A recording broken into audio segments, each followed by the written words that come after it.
Okay, folks, welcome to the latest Lukozer and Mainmeister video. Chances are, if you're watching this video, you probably like video games, and you're probably wondering to yourself, what actually makes a good video game? Well, stick with us for the next hour, 2 hours, 3 hours, however long it's going to be, and we will tell you quite what the ingredients, what makes a good video game. So, yeah, how are you anyway, mate? I'm breathing, so You're it's the usual routine with me, isn't it? Yeah. That's always a plus, mate. Yeah, sorry for being a wee bit late. This was meant to kick off a bit earlier. We were kind of toying with the idea of making this a live stream, but I plumped. I thought we'll make it a recording. So anyway, yeah, you've seen the title. We're going to have a chat and wax lyrical and try and break it down as to what makes a good video game. Now, have you taken any notes or anything? I've got absolutely nothing. No, absolutely fuck all, nothing. So we're gonna wing it. We're going to, yeah. Which I know is rare for us, but yeah, we'll do that. Has been known that enough. But I was thinking, do we try and come up with headings, different reasons what makes a game, and then we kind of talk through them one at a time, or? Well, if you think that you could come up with some kind of answer to the question by doing it that way, then by all means say. Yeah. I think for the benefit of those watching, this was basically a question that I thought up about 5 minutes before I suggested it to that way, and yeah, and that was about the sum total of thought that I actually put behind it. I mean, I did think about it a little bit sort of afterwards for 15 minutes or so, and I came up with another question. Now, I did already warn you that I was going to throw this into the mix, but let's put it in right at the start. Okay, do you think it is possible for a game developer to create a game that is going to appeal to everybody, every gaming fan? Yeah. I know my answer to this, but the interesting thing is, as we've ably demonstrated over the videos etc. we've put together, one person's best game ever, and I did watch your very first retro review the other day there, and I thought maybe I need to, maybe this guy's got something. Maybe there's something in this game that I need that's overlooked, and we're talking about Impossible Mission. One guy's ideal game could be another game that somebody despises. So there's obviously, yeah, I think there's going to be multiple things that make up a game that will determine whether it's a good game or not, and it could be a multitude of things. Interesting, yeah. I think it'll probably unravel itself as we kind of talk through them. So I'm just going to throw it right out here. I'm going to put graphics. You know, whether that determines a good game or not, we can debate. Sound, I think that's a. I mean, like that when you think back to the first kind of computer magazines, they picked kind of 5 headings or whatever it was: graphics, sound, playability. So you're thinking home computer course here, are you? Something like that, yeah. Let's see, playability. What if you got anything you want to throw into this, or I've still got. What's the learning curve? There you are, learning curve. Now that's particularly applicable to my learning curve. Well, does it though? Because okay, you know full well I do like games that have like quite a high degree of complexity. Yeah. But any game that has high degrees of complexity needs a gradual learning curve. There's no point the game just throwing you in at the deep end and then saying, there you go, right, and leaving you to try and figure it all out, because a huge number of players, I mean like the vast majority, will will try it for about 10 minutes, can't do a fucking thing and say, oh, bollocks to this, and leave it. So, yeah, I certainly think that a learning curve is in there, but yeah, the overall, like, yeah, the complexity of, like, the actual, yeah, like, so gameplay complexity. I think they kind of go hand in hand. Well, not necessarily. Yeah, I think they No, see, play out. yeah, Yeah. I'm not so sure that they do myself, but we can do the two together. And then the last one is the challenge. It needs to, well, I think it needs a degree of challenge. It can't be one of those games where you pick it up and you walk through it in your first fucking attempt, you Yeah, know. yeah. So could we call it difficulty? Do you think? Yeah, Or something like that. Yeah, yeah. difficulty? Yeah, we'll Keep call it it that. simple. Difficulty. Yeah. I mean, there's a quite. I've also added. Yeah, I've got lifespan, because if a game, again, kind of goes hand in hand with that. If a game is finished, and there's a few games that you can complete with your eyes closed, and it's a shit game. So I think we'll leave that one. Well, I'm not so sure because I think lifespan, if it does well in like the areas that really matter, then it's going to have a long lifespan regardless. Um, I mean, for example, the last few days I've been playing Train Simulator Classic, which is a game that I last played 10 years ago. Um, and now I'm back to it again. So if the game's well done, you are going to go back to it, even if it's after a fucking long time. Yeah, but there has been, maybe I'm trying to think any particular examples for me. There has been people will talk about a game, go, oh, I think actually a lot of arcade games didn't have many levels. They're quite short games, but obviously the difficulty was ramped up. But you do hear the people buying a game and going, oh, it's fucking fantastic, but it only had 4 levels, and it's like, does that make it a good game? I don't know. Well, the thing with arcade games, of course, is that they were built for just one reason, and that's to make money. Make money, So yeah. and they're not going to make a lot of money if one go is going to last like 3/4 of an hour or so. So yeah, they've got to sort of rein in the number of levels. It's going to be relatively short. I suppose if you apply what I've just said there, I'm going to sort of disagree with what I said. What I was saying there is you could get the perfect game, brilliant game, but it's only got 2 levels. Fucking hell, that's shit. But does that mean it's a bad game? Because then you could then apply the same analogy to a film. There are short films out there, and it could be brilliant. Would you say it's a shit film because it was only 20 minutes rather than 3.5 hours? Well, I certainly wouldn't say that a film was shit just because of its Yeah, duration. nah, neither would I. So possibly Actually, like, actually, I yeah. tell a lie there. If a film's short, no problem. But if a film goes on for far too long, then yeah, I do have problems with it. And I think that applies to games as well. There's certain games that I've been playing and I'm like, oh come on, I've had my fun. I want to fucking get it put to bed and move on to something else. And because I'm still playing it, I feel like I can't move on to the next game until I've kind of finished this one. So yeah, I think games can be too long as well. I don't know about that. I mean, you're talking to somebody who's racked up 18 months of game time in one, and multiple role-playing games that are all well over 200 to 300 hours put into them. So yeah, I don't have any problem with games that are long and involved, and full well if you're going to complete it, you're talking Yeah. three-figure, total of hours.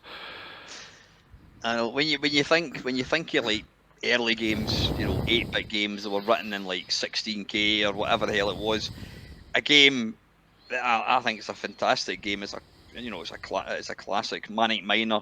It's got I think 24 levels. If it was easy, you would quite literally complete it in probably 20 minutes.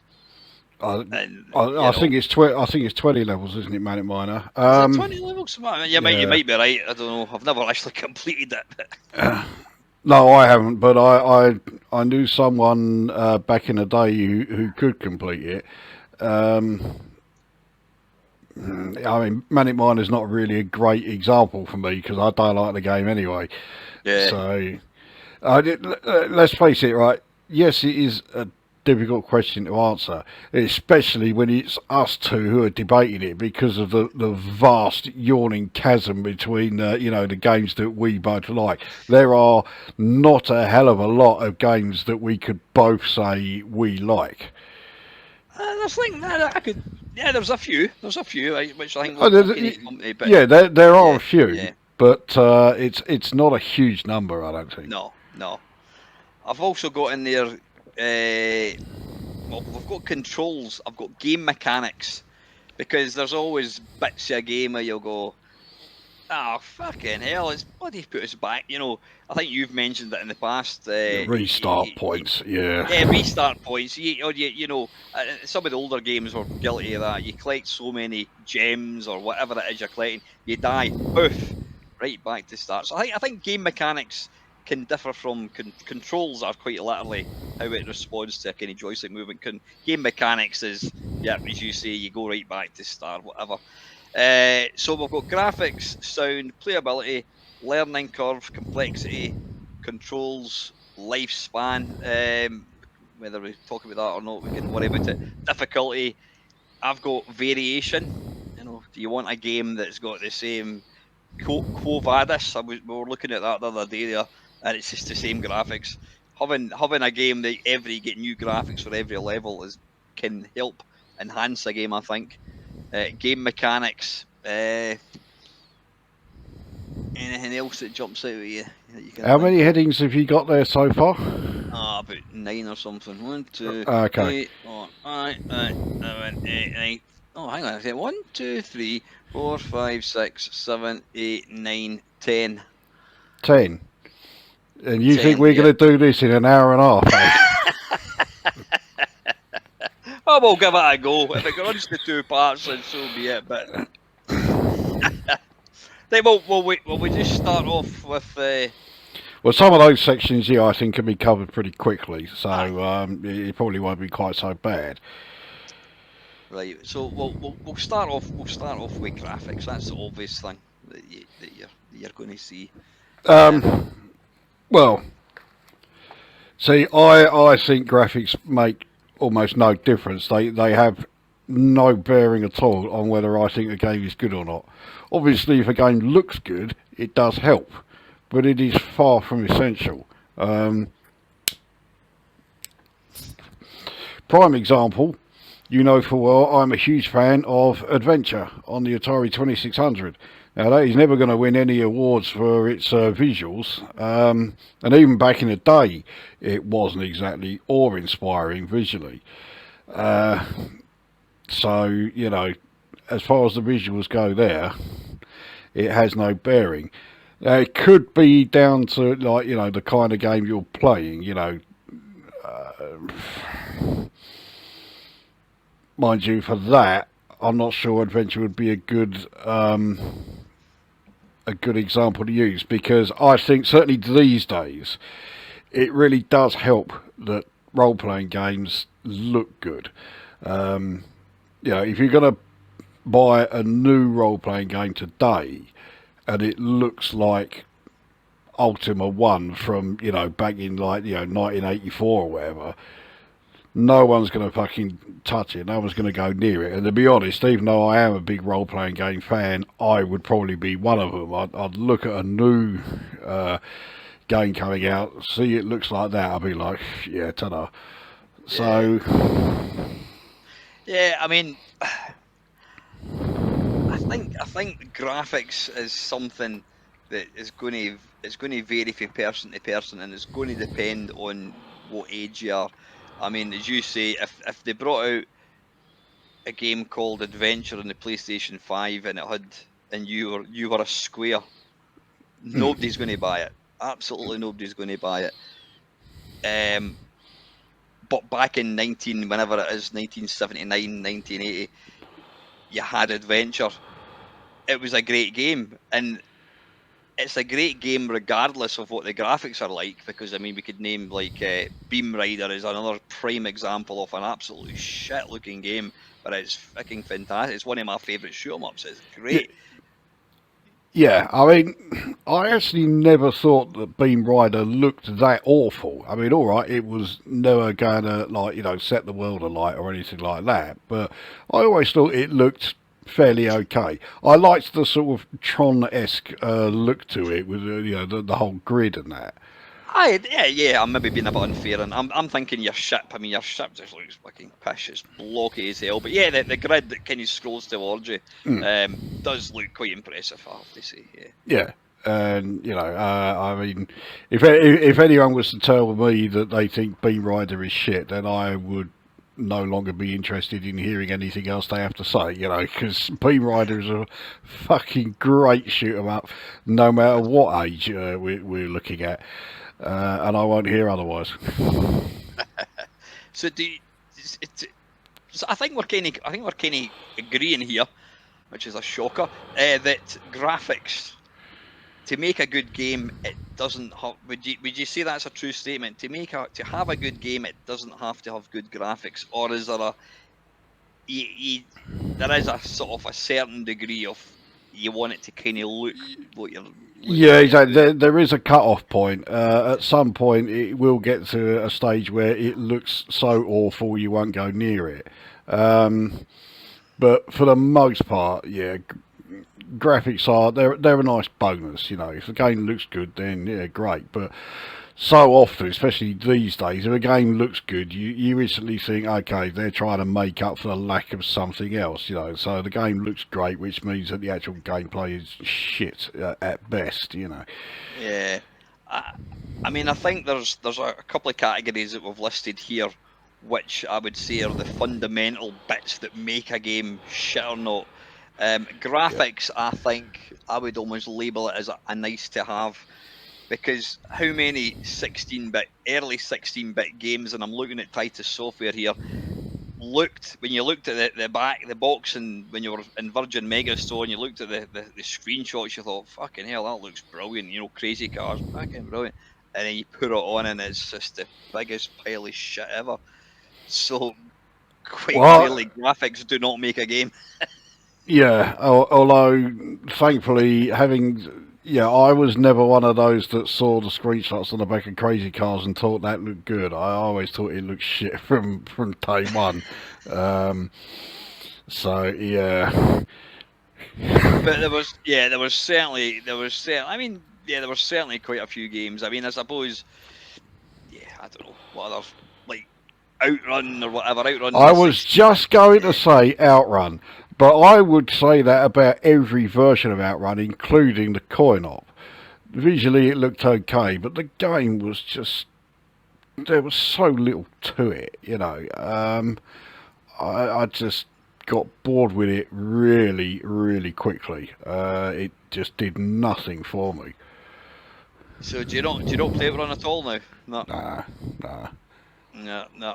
I do think the arcade game. I mean, it's. I think for me, the Outrun, it's the whole experience is the sort of hydraulic stuff and all that. Exactly. It's the hydraulic cabinet. That's Yeah, that's the thing. It was all about that. And yeah, I always found it was a bit of a backward step because, of course, the game that they brought out before Outrun was Space Harrier, and they had a full fucking hydraulics going all over the place. yeah. And amazingly, the game was actually pretty good as well. So yeah, I always found myself comparing Outrun to Space Harrier because it was the next one that came along of Sega's Wideboard stuff, and it just seemed like a massive step backwards in every department. Aye. No, I mean, I was a fan of Space Harrier, and as you say, yeah, it was pretty mind blowing when you first had that shot. But nah, I do still. I'm still a fan of Outrun. I have to say, I'm not particularly good at it, but I do still think that music and the graphics and everything. It was. Now you just touched on something there, which I was going to wait until we got to that particular part. But yeah, the music. The music was. There's me saying that Outrun was a step backwards in every department. No, the music was good, and the music was obviously a lot more prominent in Outrun than it was in Space Harrier with its disco Blake 17. But Yeah. Was that actually ever confirmed? Was that actually based on it? Because it was, wasn't it? well, it's awfully coincidental if it wasn't. But I don't think they've ever actually come out and said, "Yeah, we based it on the Blake 7 theme." You know, the chances are anyone outside of the UK probably doesn't know Blake 7.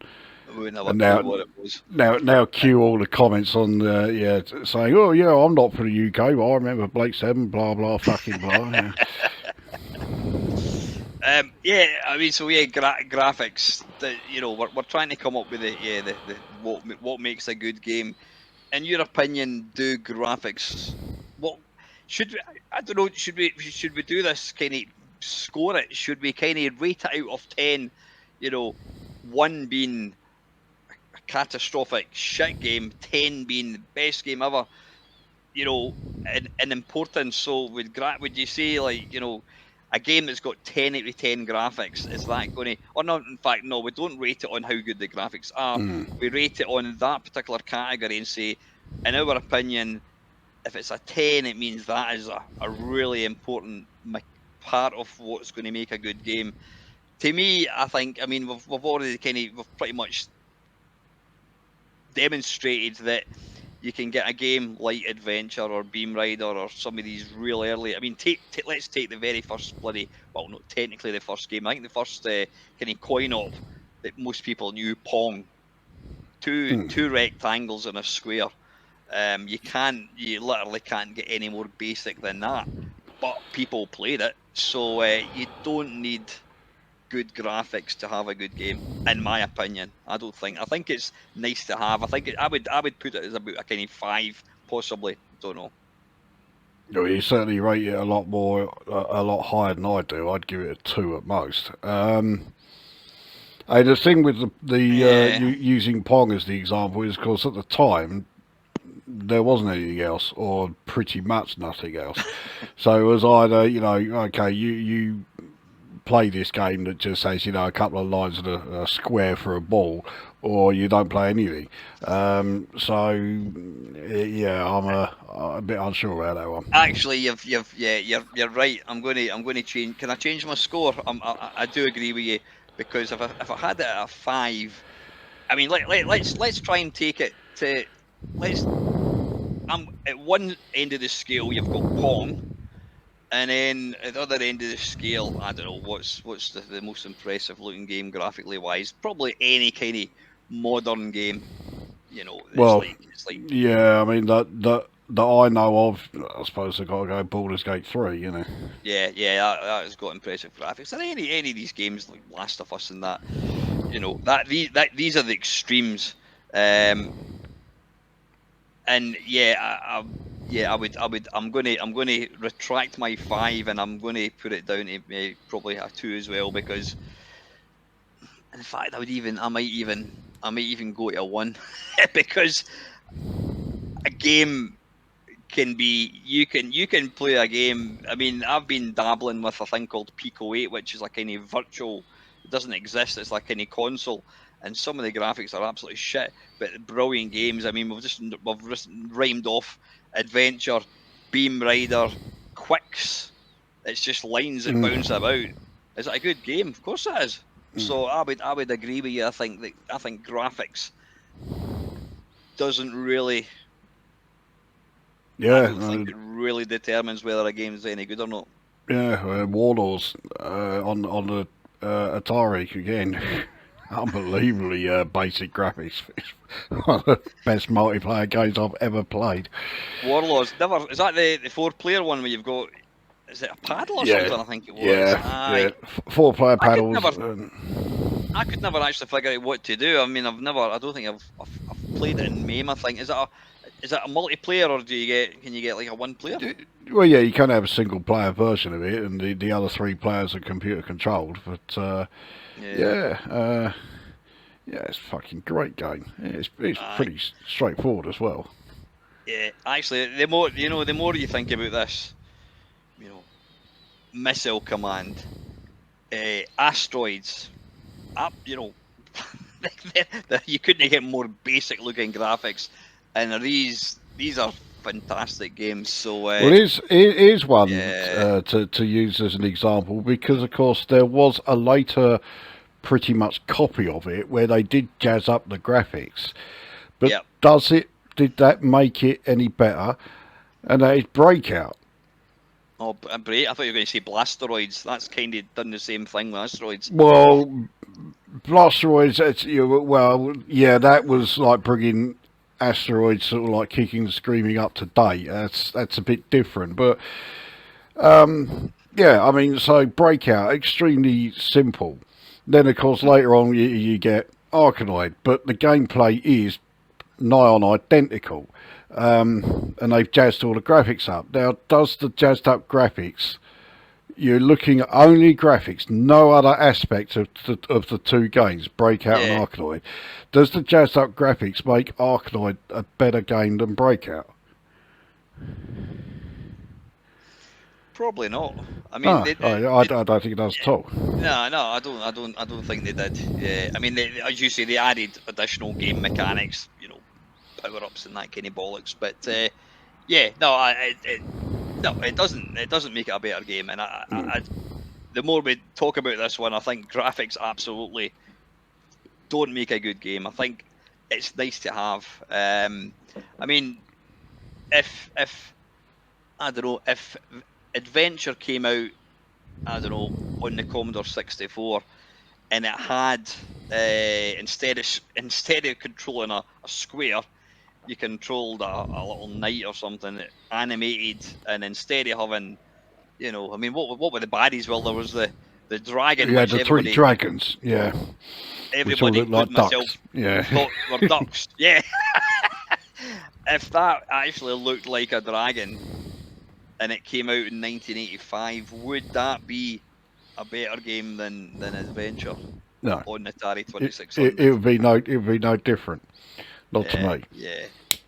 Again, I think it's going to be from an age point of view. If Adventure came out now, people would be wanting, it would be like photorealistic graphics, and somebody of my daughter's age would probably say, well, no, Pong's absolutely not Pong. Adventure on the 2600s looks shit. She's used to that level of graphics, but we were weird on the kind of the real basic ones. So no, I don't think.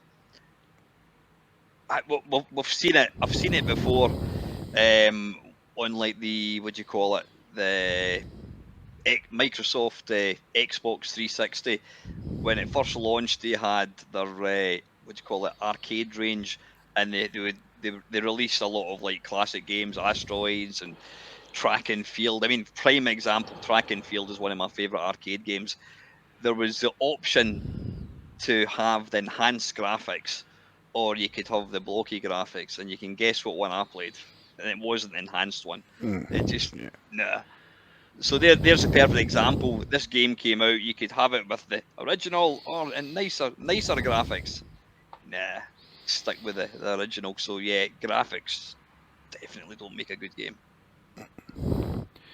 Yeah, I go along with it. So they're nice to have, but they are far from essential. Yeah. Will we rate it? Will we rate it in sort of importance, or do you think, is there any point in doing that? Well, I'm not sure if rating would work, but I mean, I say as far as the importance goes, yeah, graphics, I'll stick with the two that I went with. No, we'll go for 1.5 then. There we go, meet in the middle. Right, sound. Tell you what, I was. Should we add in the music as a separate category, or do we leave? No, I'd have sound all encapsulating. I mean, there's no denying that decent sound enhances it. But again, right, just like the graphics, in fact, even less so actually than the graphics, it's not vital. If the game's good enough, I could, turn the sound off and still play it. So, yeah, I don't think sound is remotely important as far as making a game, good. Yeah, being a C64 guy and befriending a guy who had a Spectrum, when I first saw the Spectrum, I couldn't believe how fucking awful it looked. I'm like, what? I quite literally didn't. Well, I mean, I used to see the Spectrums. They used to have them running, and like John Menzies, he'd be running things like Bugaboo the Flea and all that kind of stuff. But I'd never actually played a Spectrum until I went to my mate's house, and I can't remember what game he loaded up, and I just thought, that looks horrible. Bloody hell, look at the colour clash, and it was like childish graphics and just horrible compared to my Commodore 64 with its sprites and 16 colours. But one thing that disappointed me even more with the Spectrum, I could kind of see beyond the graphics, was some games you played in complete silence. And to me, that's a bit of a deal breaker. I think sound is actually very important in a game. It doesn't have to be quadraphonic, digitized sound, but I think if I was playing some kind of shoot 'em up, I want to hear some kind of feedback. Um, Okay, well, I'll, um, I'll listen to that, and I'll counter it with this question. If you were unfortunate enough to have to play Renegade, would you rather play the Commodore 64 version or the Spectrum?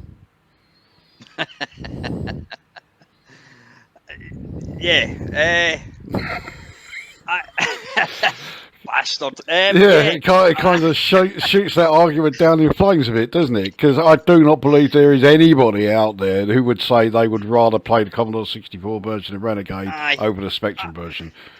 I mean, if I could have the Spectrum version, but with sound, then that would be even better.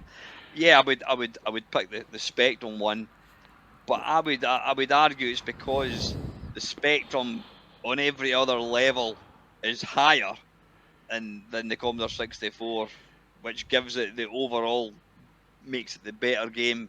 Yeah, Um, which it does does. lose to me. It does lose something in the 660. I can't remember what the sounds like in the C64, but I mean it does have sound, does it not? Does it not have some kind of wee Well, the chirps Spectrum and version. is it completely silence? Is it? No, it's not completely silent. You Yeah, get a few sort of like farting sounds when you hit someone and when you're jumping and all that. But the thing is, yes.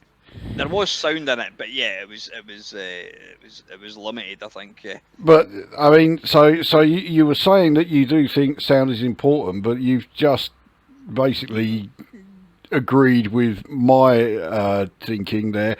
You like the Spectrum version of Renegade more Yeah. than the 64 one because of everything else that's in it, which suggests that actually sound is not that important then.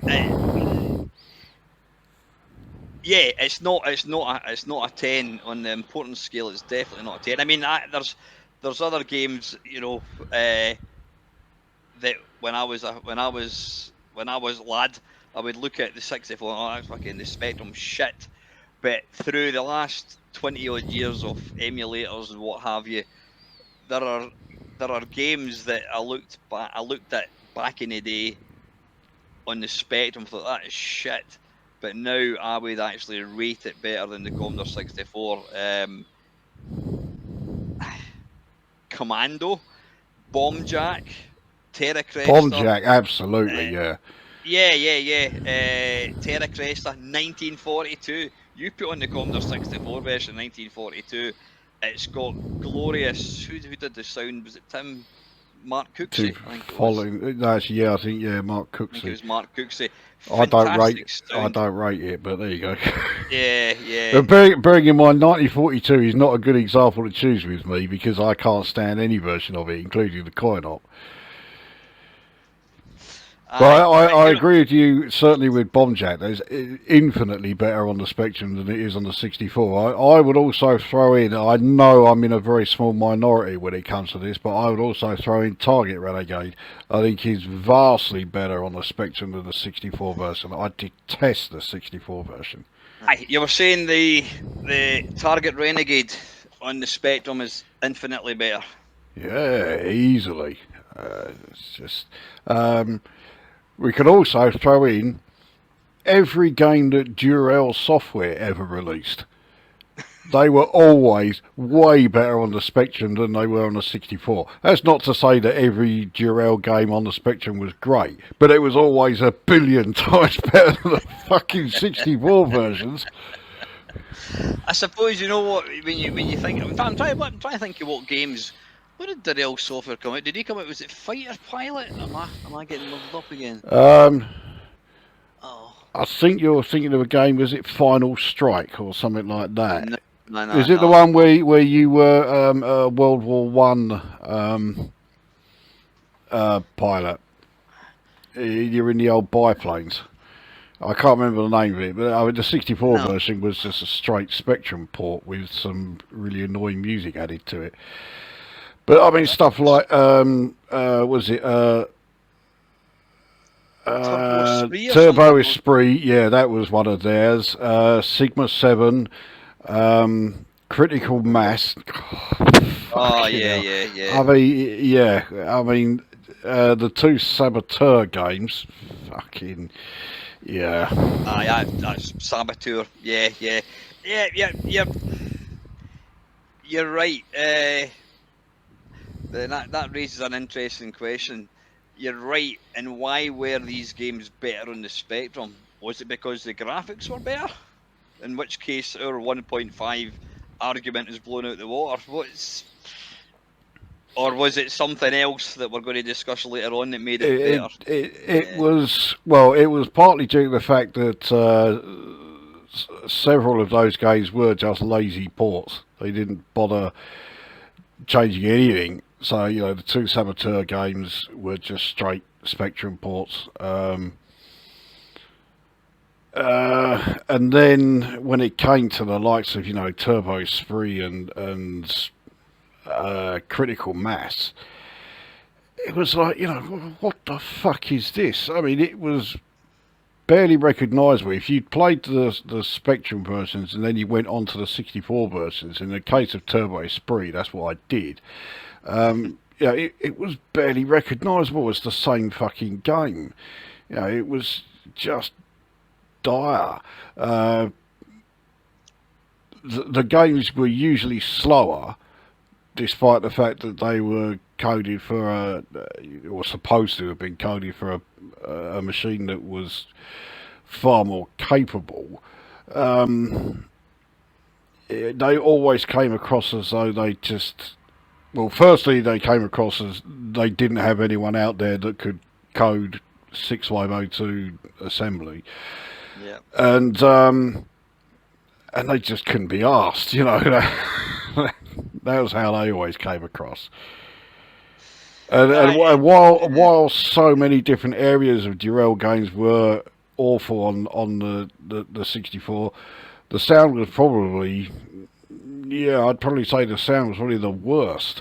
But it was not by any stretch of the imagination the sound that was the reason why they were so shit. Mm-hmm.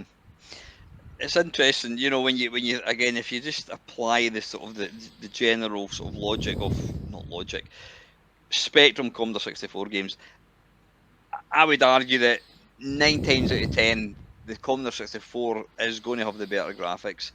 It's definitely going to have the better sound because a lot of the cases there were games that came out in the Spectrum that quite simply had no sound. They had no sound at all.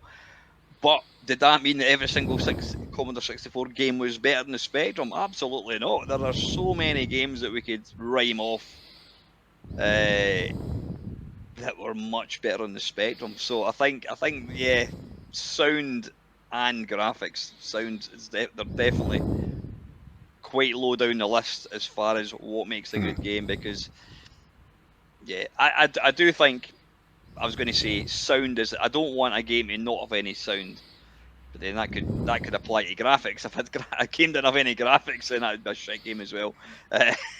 But yeah, I think sound is important, but it doesn't have to be. It doesn't have to be, Amiga based sound. It could be little clicks or chips or whatever, something to kind of indicate when you've actually done something. So to kind of summarise sound, where would you place that in the sort of Well, I makes put a it in the great same game? place as graphics. I'd place it at 2. Because yeah, good sound can enhance the game, no question, but Absolutely, it's not vital. yeah.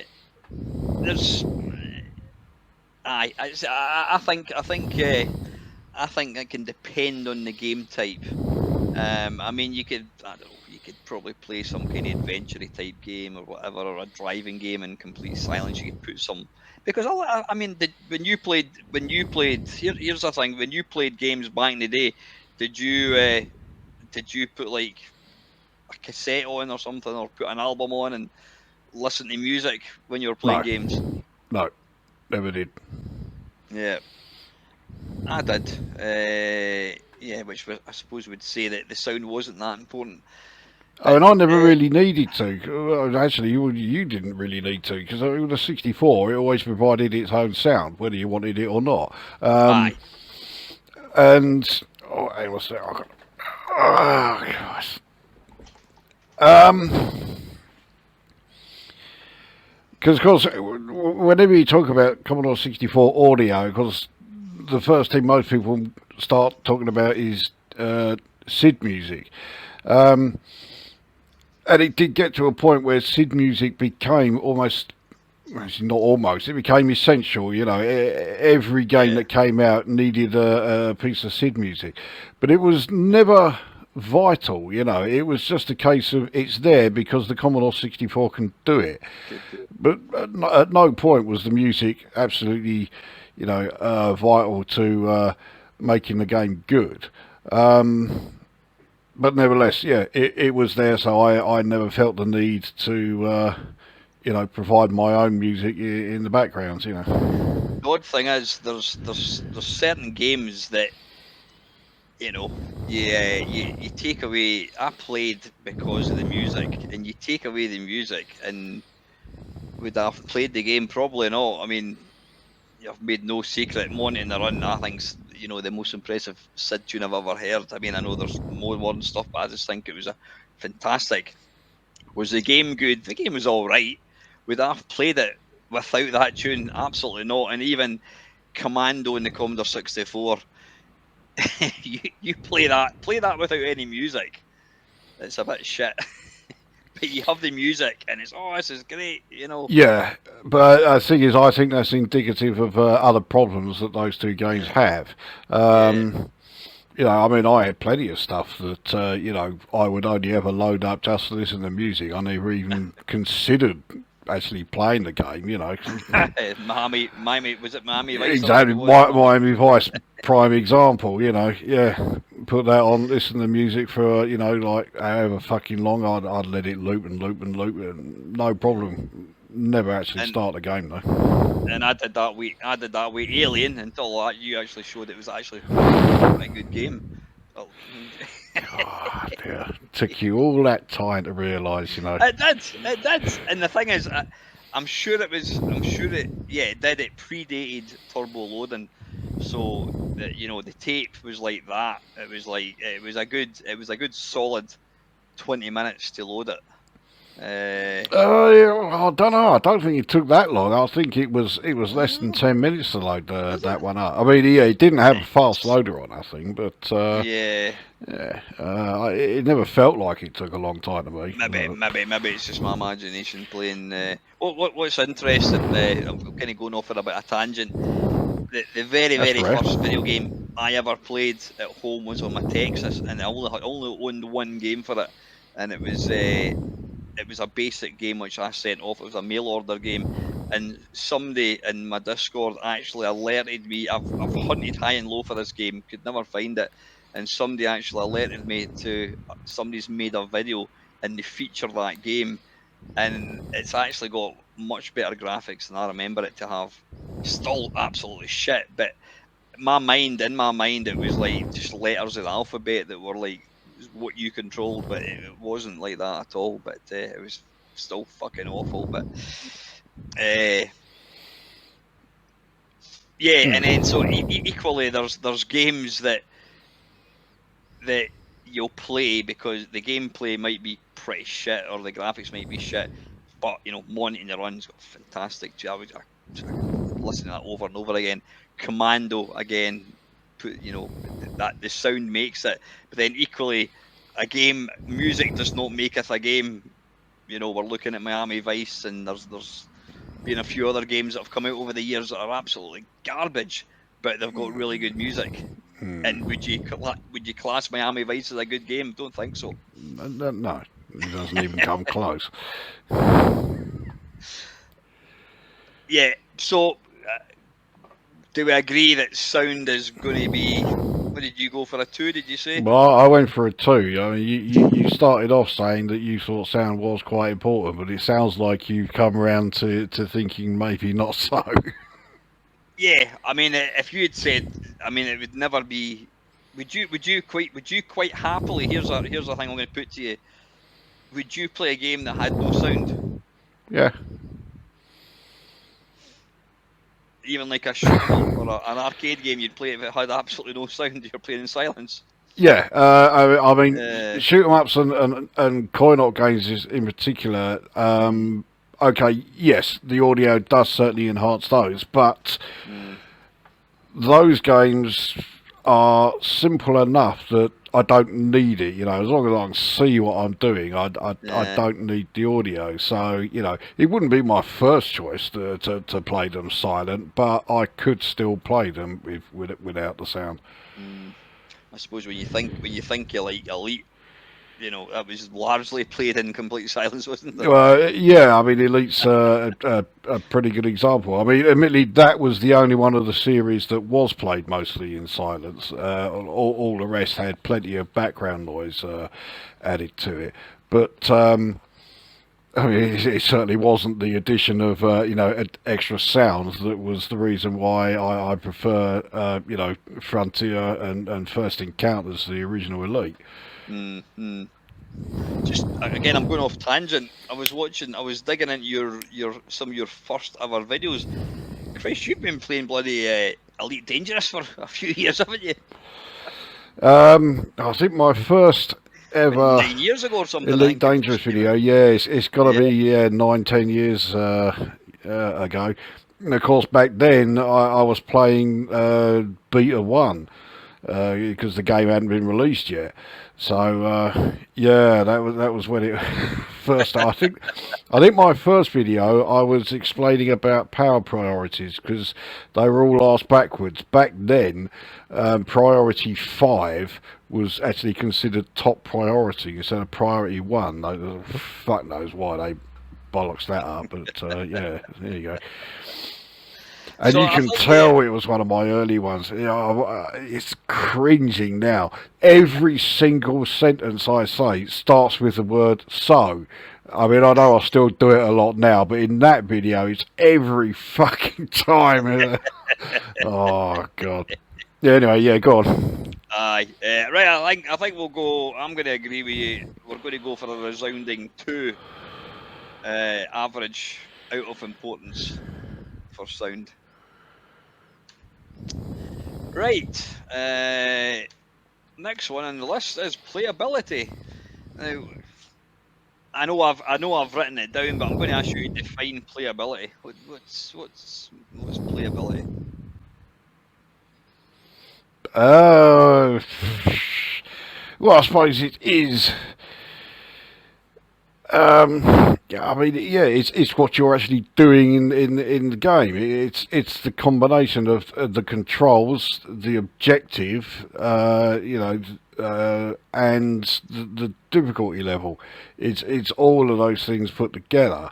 And oh God, I thought you were going to say something. No, I was just going to say. So, would you agree that learning curve, complexity, controls, and difficulty kind of all go hand in hand with. Well, yeah, exactly. All of these things are all sort of like Yeah, sort of offshoots of the overall playability. yeah, But to lump them all together into just playability, yeah, I think it would be better if you did have all of those separate things. So while we are talking playability, we're also going to cover all of those like subsections of it yeah, as yeah, well. yeah, Because I mean, a game can be like quite you know playable as far as it's easy to learn, but if the difficulty is sky high, you're still not going to enjoy it.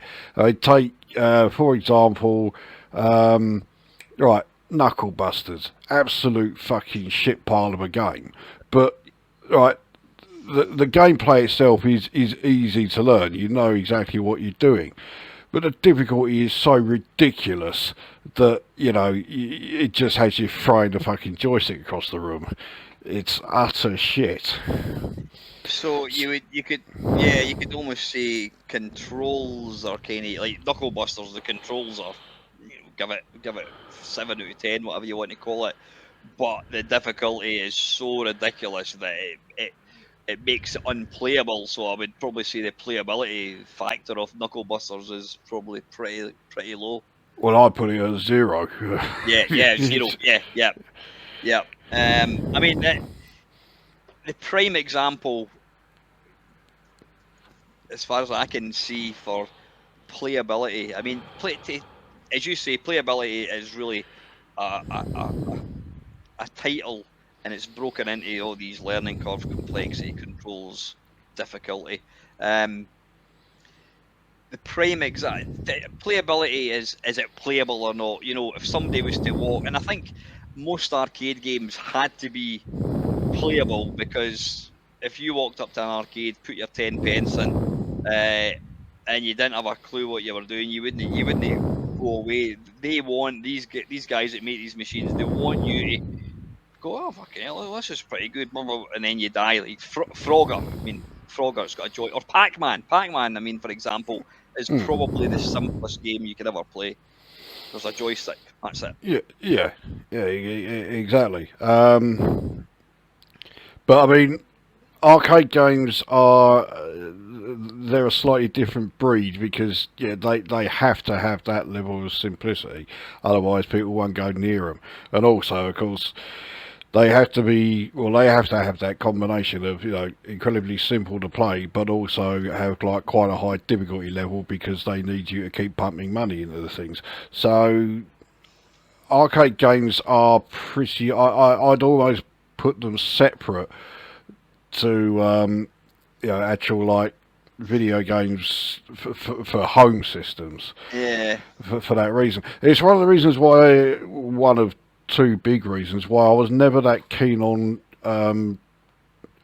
coin-op conversions, because they would keep the same difficulty level, and in some cases they would make the difficulty level even more difficult than the coin-op one was. Yeah.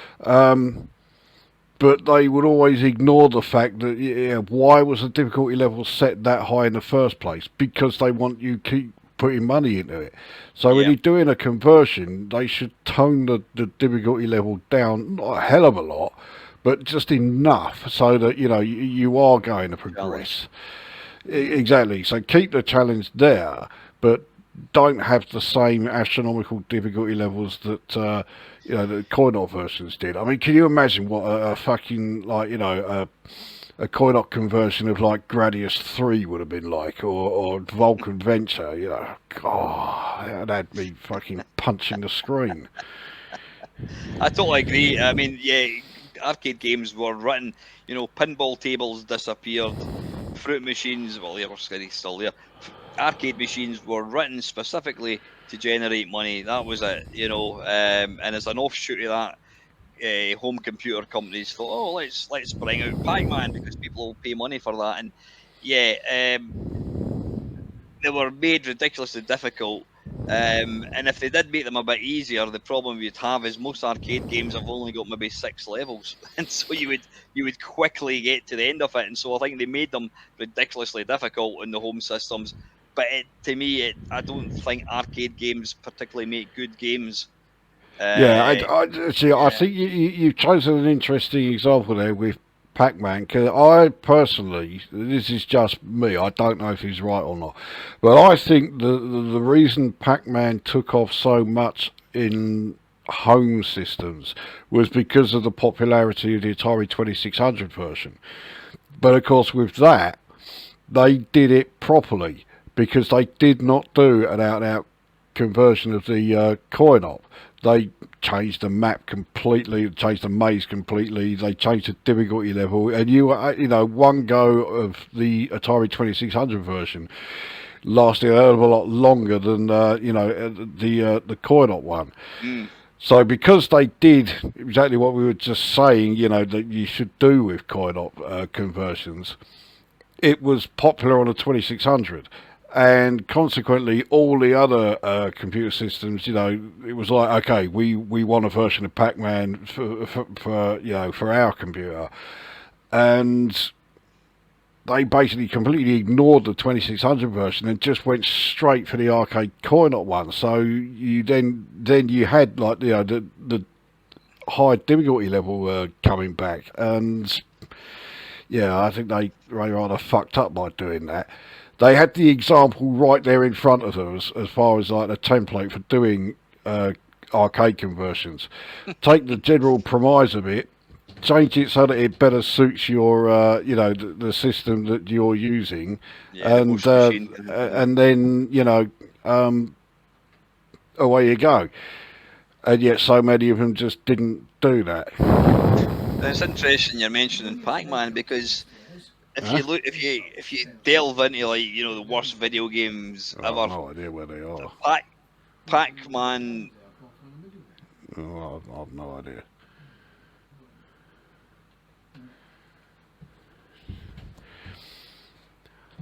I Okay, mate. told Yeah. him, yeah, I told him I was doing this. Anyway, yeah, go on. If you need to dart away, whatever, not a problem. We'll No, no, take a I break don't, here. I don't need to, but yeah. Aye, Anyway, if you yeah, have to, right. yeah, if you have to, just give me a shout.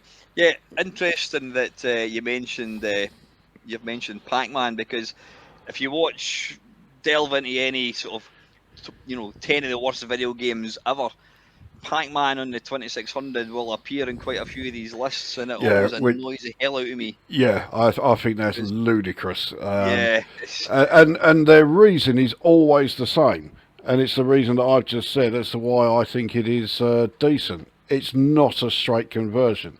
They set out from the word go to make their own version for the 2600, not just copy the coin op. I got no problem with that, and yeah, but so many people seem to think it's fucking awful for that reason, which I think is fucking nonsense.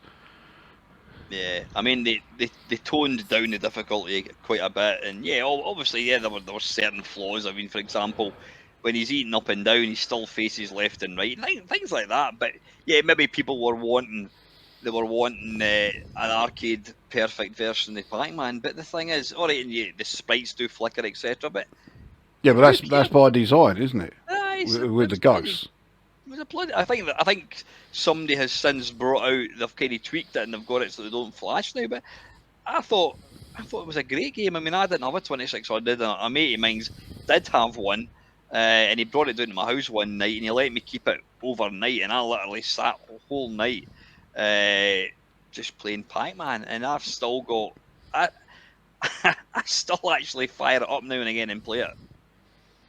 Just Yeah, I mean, for fun, you know well, what I mean? yeah, for me, as I've said countless times, 2600 is the greatest console that there has ever been, you know, so no, I freely admit it does help if you were there, you know, at the Yeah. time. I don't imagine too many people wanting to get shot of their PlayStation 5s now to get an Atari 2600 and play combat, you know. It's interesting you mentioned about, arcade games have got to have that initial hook, because if you don't, you're just going to walk past it.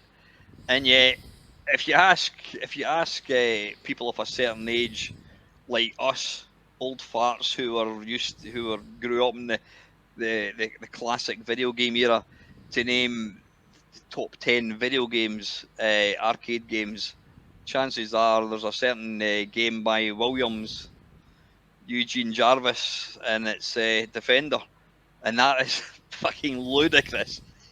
And it was for that, it was the difficulty of that game was astronomical.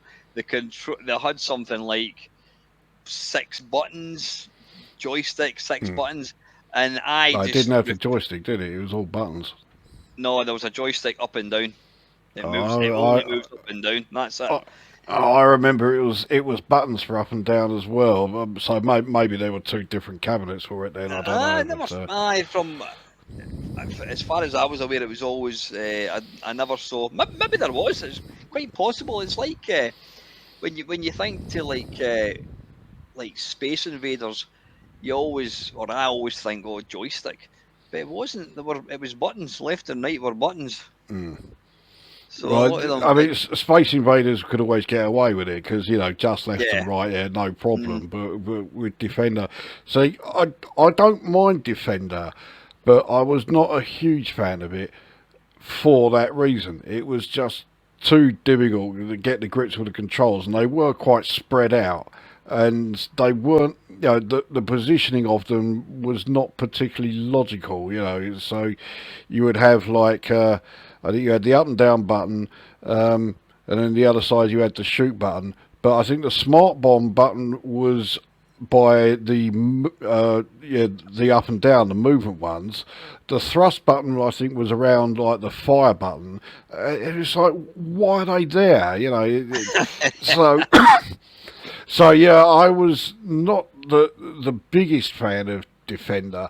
I mean, the game itself was fantastic, but the controls ruined it for me. So if it had a better control system, I would have been much more of a fan of it than I was. I mean, obviously you can, if you load up MAME, you can map the keys left. That you can actually, can you? Yeah. I mean, you can map all of the keys, but of course you didn't have that option back in the day. When we'd be going down the arcades. I mean, most of the home conversions of Defender, the joystick moved up, down, left, and right.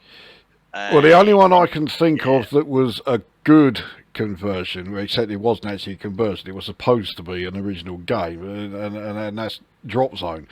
Now, that was basically Defender with good controls. Because you think even Guardian, which was a fantastic game, and it was nigh on arcade perfect,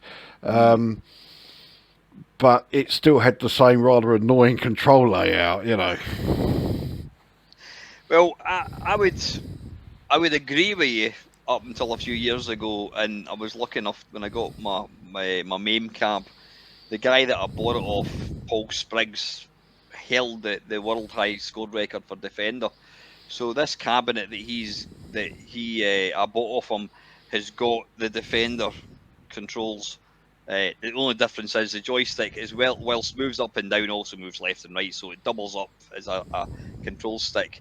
And I've since learned how to play the game. I'm still absolutely shit at it. It's still rock hard, but I can now get a hang of it, and it's one of these games. Once I'm not going to say master it, but once it clicks, it's fantastic. And would I want to play Defender with a joystick up, down, left, and right? Absolutely not. It's one of these things. Once you get the hang of the controls, it's a complete joy. But yeah, I think that I don't know why. I don't know who Defender appealed to back in the day, because it was probably kids that lived nearby an arcade, and they would go there every single day, and it was all about high scores and what have you. But yeah, Defender. But I still wasn't a big fan of Defender, so yeah.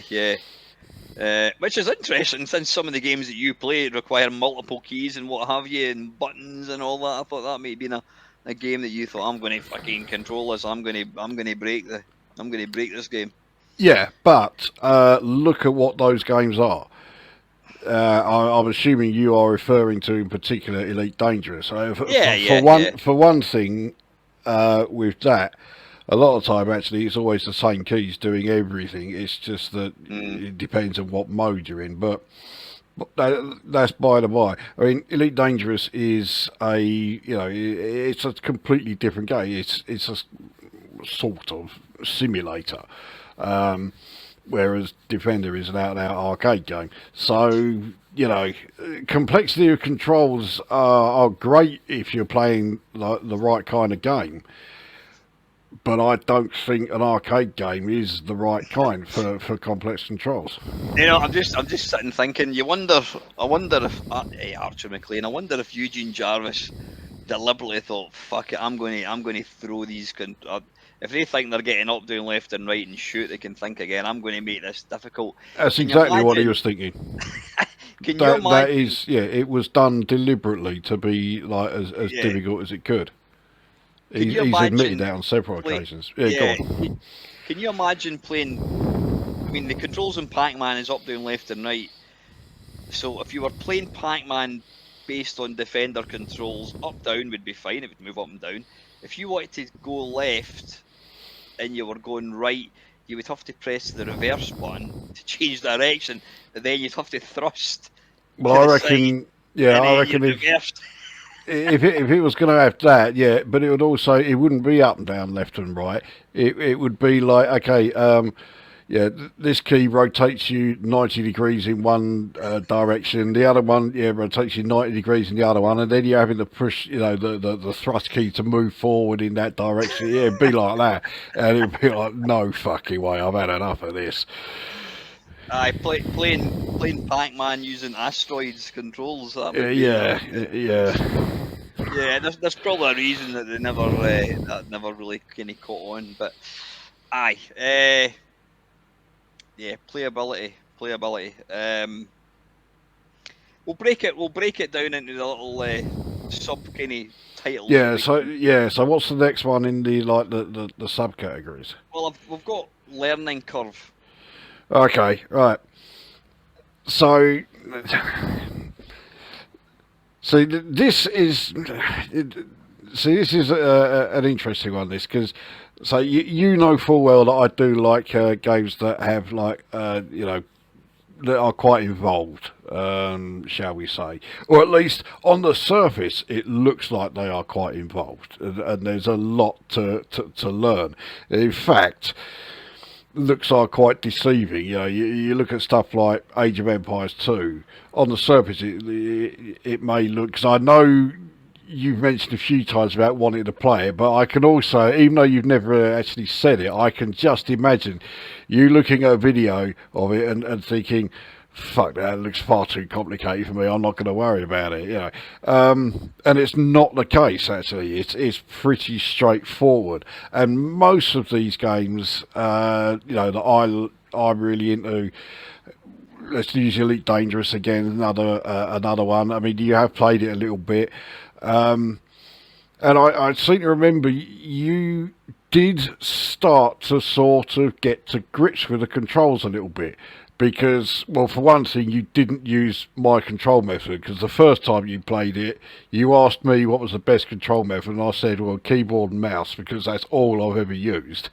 Yeah. And you were getting fuck all nowhere with it. So, but you changed it. I think you changed it to using joypad and Aye, keys, and aye. you found that a lot better. Yeah. It was a bit more. It was easier to pick up. Yeah. Yeah. So like I was saying earlier, with Elite Dangerous, if say you're moving the ship, yeah, it's you know WASD, for most of the movements, and the mouse. You then go into you're going to have a look at like where you're going to jump to hyperspace. So you bring up the galaxy map, and what are the controls? Oh, it's WASD and the mouse. And so then you think, right, okay, well let's land. We'll get out of the ship. We'll use the surface roving vehicle. Right, what are the controls? Oh, it's WASD and the mouse, and and it's just the same things all the time. So you look at the list of controls, and it's just this huge fucking great list that goes on forever. But it's always the same controls all the time. It just depends on how your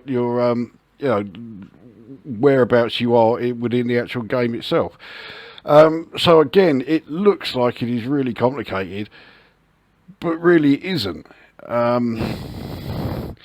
So yeah, I do like games where the complexity is there, but the complexity is so far as like how well you got to play it to be able to beat the AI. As far as like having like ridiculously convoluted controls, I'm not such a fan. There was one game I remember playing years ago, and I can't remember the title of it, but I didn't play it for very long. Oh, actually, it was called Spaz, which stood for Space Pirates and Spaz. Zombies. And it looked like of all the things, it looked like a sort of hybrid of Elite and Coin Op arcade game. So I started playing it, and like every few seconds it would say, right, okay, now you need to do blah blah blah, and it would come underneath it. This is really easy to find. All you got to do is to bring up this option, is press, and it's like Shift Control and Z or something, or alternate Control and K, and it's like none of these keys are intuitive at all. You know, why have you got to bury it away under, you know, combinations of shift controls and alternates just to find this one option? That's when it gets ridiculous. And that's when you just think, nah, sod this. It's just not worth bothering with. If they've deliberately gone out of their way, and I do think that with that game, they did deliberately go out of their way to, like, bury all these options away. Could have been like, you know, a simple one key and bring up this option. No, it's shift control and some other key, or, you know, blah blah blah. So, you know, yeah, I like the complexity, but 9 times out of 10 it looks more, you know, complex as far as the controls go than it really is. And the actual complexity I do like is, yeah, how well you've got to do to beat the AI in it. Yeah. So do you think learning curve is a personal thing? Because, well, you know, the type of game that I prefer and the type of game that you prefer, you obviously do slant. You enjoy the whole, I need to learn keys and I need to learn what I'm going to have to do here. Whereas I'm like, you know, if it's not up, down, left, right, and fire, I'm out. Uh, but you know, so does I don't think learning curve really. If there's a I mean, every game, doesn't matter how simple it is. Pong has got a learning curve, Yeah, albeit it's much exactly. simpler. Up, Yeah. down, got it. It's how far you go. Do you think the do you think depending on how steep or easy a game is actually makes it a better game? Or is it down to personal opinion? I personally think it's down to personal choice. For me, I would rather a game, for the perfect game, it's probably a game that is slanting towards the sort of easy to pick up, you know. Well, that's the thing. Everyone would prefer a game that's easier to pick up. If a game's got a steep learning curve, then it's going to put off a hell of a lot of people, including me. You know, it doesn't matter how complex a game is. The learning curve needs to be gradual. So if it is a complex game that is quite involved, there's a lot to do, it has to have a tutorial. Mhm. And of course, the tutorial, there you go. It shows you absolutely everything, you know, and so despite the complexity of the game, the learning curve is still gradual because it introduces them like bit by bit. Which is why there's a game that's relatively similar to Elite, called X. In fact, there's like quite a few games in the X series now, and they all made the same fuck up, which was they were extremely complex. There were a lot of controls to try and remember, but it had no tutorial. None of them had a tutorial. It just threw you in there and it's like, okay, off you go. And Mm. it's like, well, what the fuck am I supposed to do? And it didn't tell you. So the learning curve for that game was astronomical. And after about 10 minutes, I was just like, oh, bollocks to this. I'm not enjoying this one bit. I never looked at it again. Give up. Yeah, yeah. So do you think? I mean, you like games. When I say complex, I mean there's a lot of buttons, bring up radars and arm missiles and mining for stuff and all this kind of stuff. Making weapons, whatever. Do you Well, think that? let's face, you're talking about one game there, but I'm yeah, talking about yeah, Elite go on. Dangerous. Yeah. Yeah, you like these kind of games, but do you think a game it has to have the ability that you can play it for the first hour and you can still get, whilst you might only know 10% of the controls, you know enough, you know how to move it up, down, left, and right, you know enough to enjoy that hour to then think, right, next, I'm going to learn how to mine, or I'm going to learn how to shoot something. Do you think it has to have that gentle learning curve rather than boof, as you say, there you go, there's all the controls, get on with it, and if you don't master it instantly, then you can't get any progress? Do you think it has to have a gradual learning curve Oh yeah, to yeah, kind of make it the best game? yeah. Of course it does. I mean, it can't and probably shouldn't cover absolutely everything. I mean, like we'll stick with the Elite Dangerous example, I guess, as it's the one that's cropping up all the time. But mining in Elite Dangerous. Now that doesn't get covered at all in the tutorials, so that's one you got to figure out yourself.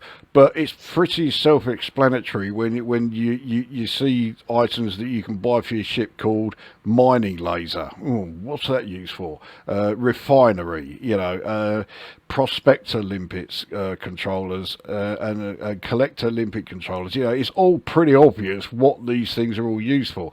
So you've got to put them on your mining ship. Well, some of those bits are actually optional, but that's by the by. So you need them on your ship if you're going to go mining. And then you go out there and try it out. So there is that level of self-discovery within the game. But it's if the game just didn't tell you absolutely anything at all, so you've got no idea how to move about, how to get from one system to another, how to travel long distances, within the system from one planet to another, But that's the areas that the tutorial does cover. So it teaches you the basics. It teaches you enough to be able to, start progressing, but leaves enough there for your own discovery, things you'd need to work out for yourself. And it's getting that balance between the two. I mean, it's not easy, but Yeah, if you can get the balance between the two right, then you're onto a winner. yeah, yeah. Aye, I mean, I suppose we could kind of apply the analogy to, I mean, well, I don't know, like point and click type games. I mean, I was a big fan of the original like Warcraft series. I never got into World of Warcraft, but I mean, I loved the original Orcs versus Humans, the first two, and then I got into. I mean, June 2 was the first game in the sort of, what was it called, real time strategy or something? Is that what Yeah, they were yeah, called? yeah. These are all RTS games, Yeah, and not I not loved not point and click. But June 2. I thought was fantastic on the Amiga, and then I got Command and Conquer and all these kind of things. And yeah, you didn't, you could complete the first couple of levels just with running about, build a base, run about with a couple of guys, shoot a few enemies, and you got the flag. Yeah, well done. But then as it got more, you could then think, oh, I'm going to build this and build that. So it kept it interesting, and you could keep kind of, you know, opening up new parts of the game and learning it at your own sort of pace. And I think that keeps the kind of interest in the game when there's more you, things to unlock. so you do like that sort of thing.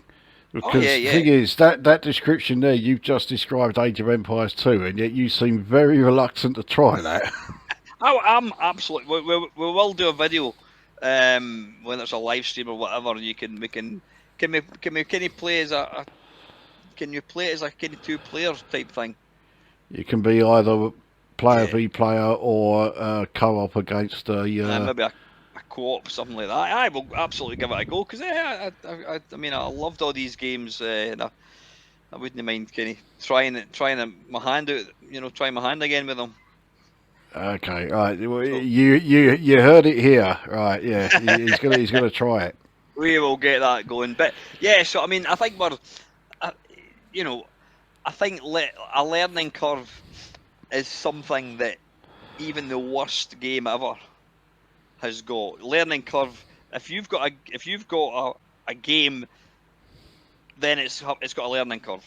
Whether it's the shittest game ever, it's still got a learning curve. So I think a learning curve is going to exist on every game, and whether it's a low learning curve, a gentle learning curve, I personally, I don't think that really makes a bad game. I don't think if you've got a learning curve. Well, no.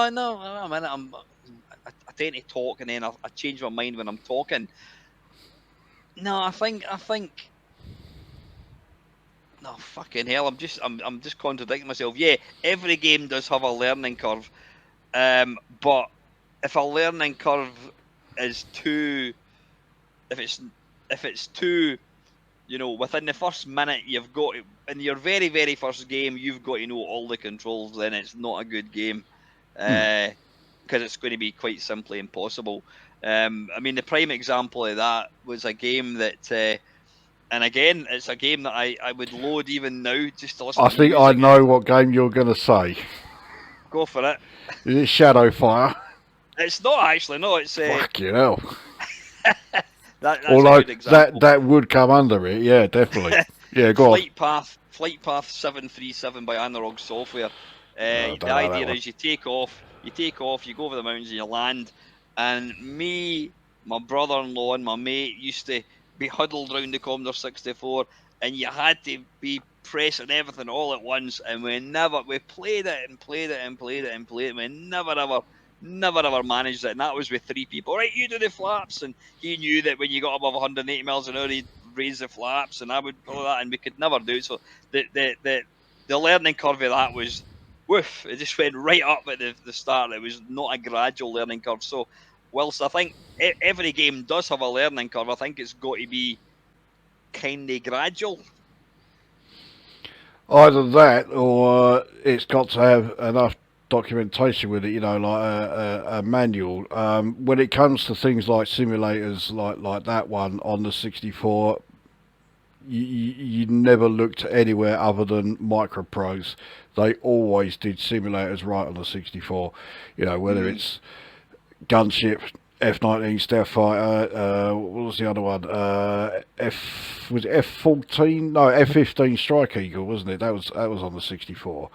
Yeah, I actually quite enjoyed that game. Yeah, Yeah, that no, was the so kind of blue cover. It was like the blue yeah, cover, I think. I that's had right. I bought that. Yeah. So Microprose, they always absolutely fucking nailed it when it came to doing simulators on the 64. Because let's face it, none of the 8-bit systems were ideal for games of that level of complexity. So you really had to know what you were doing when it came to just like trying to put a game like that together. But it wasn't enough to just get the game done. You had to have you know, those games all came with like these really big, thick manuals and that, but it was Yeah. detailing everything. If you flicking whether you read the manual before you were playing the game, and let's face it, these games took fucking ages to load, so you could probably read the manual before the game was actually loaded. But yeah, whether you did that or you were reading the manual whilst trying to play the game, and they had the number one useful thing that no one else, as far as Key like overlays. simulators, did. Exactly, yeah. So fit that over the keyboard, and suddenly you could instantly see what key did what. And I wish they still did that today. Gave you like a Yeah. printable, yeah, some sort of like printout, so you could fit it over your keyboard and you would know what the keys do what, instead of having to try and memorise them. Because as far as Yeah. memorising keys, I've done it for one game.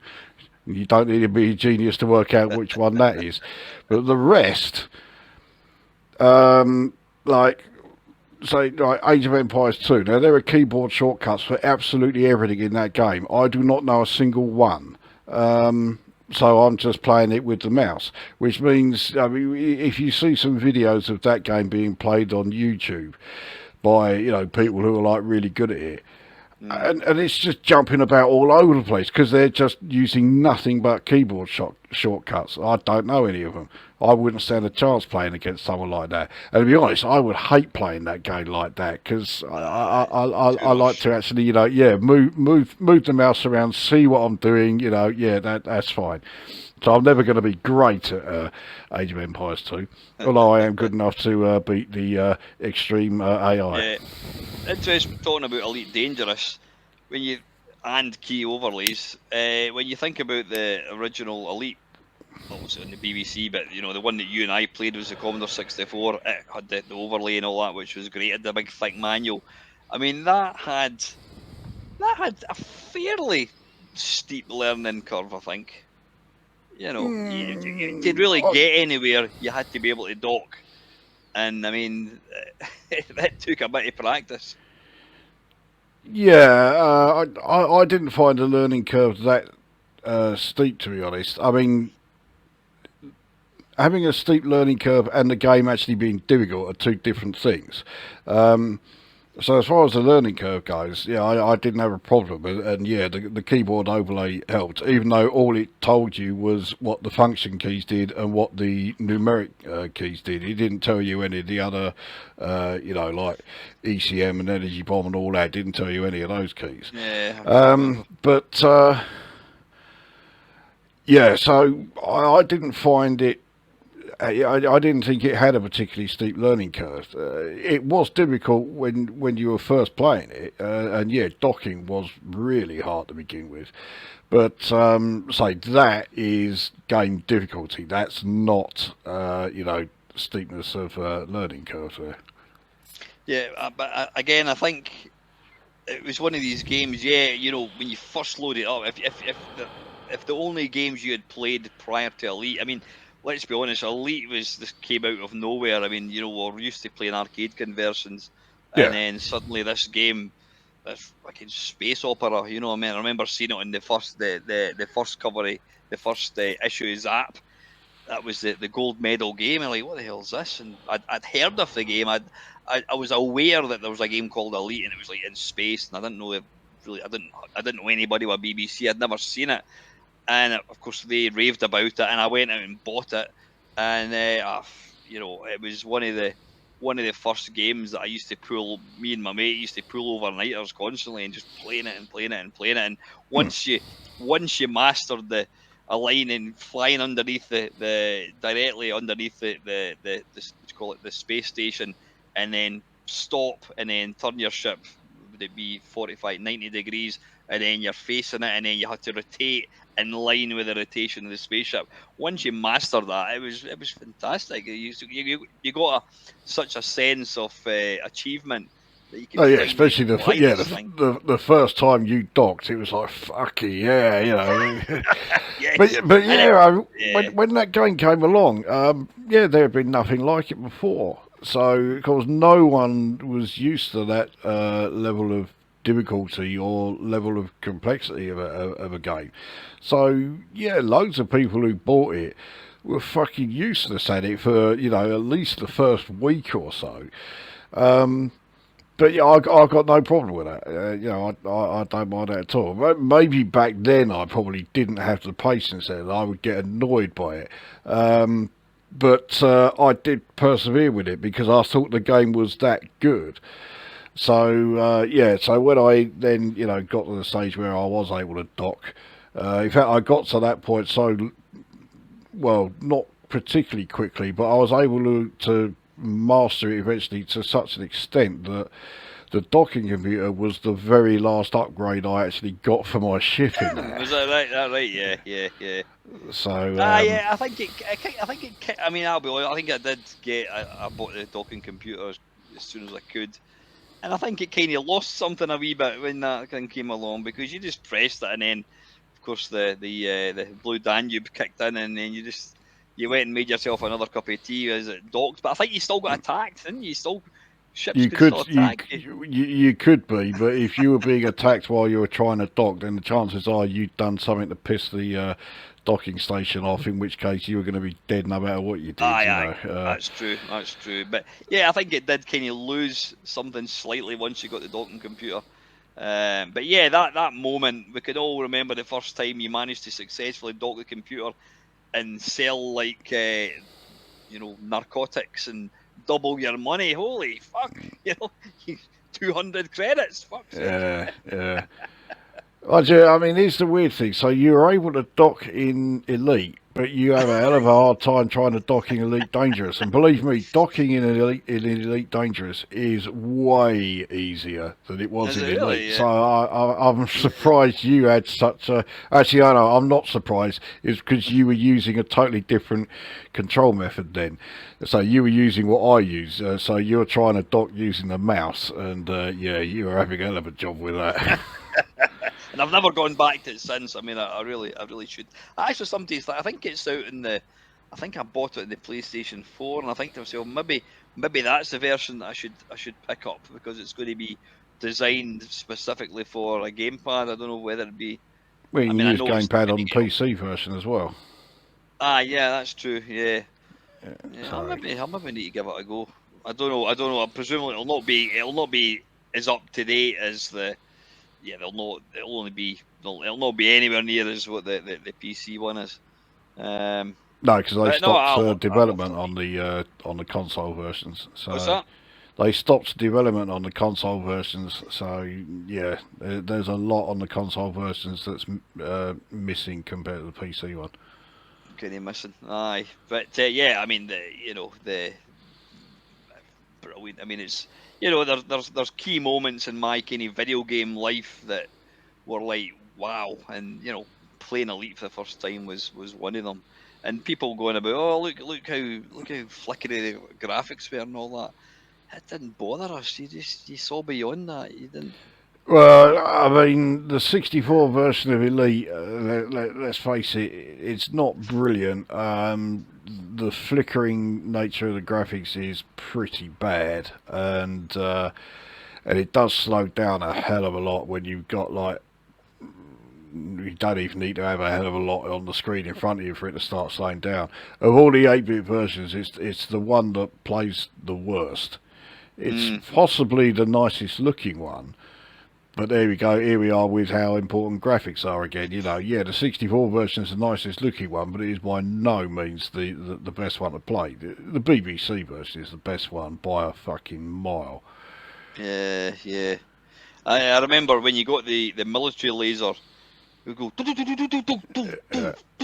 Yeah, exactly. Yeah, it keeps slowing down the more stuff there is appearing on screen. So Come on.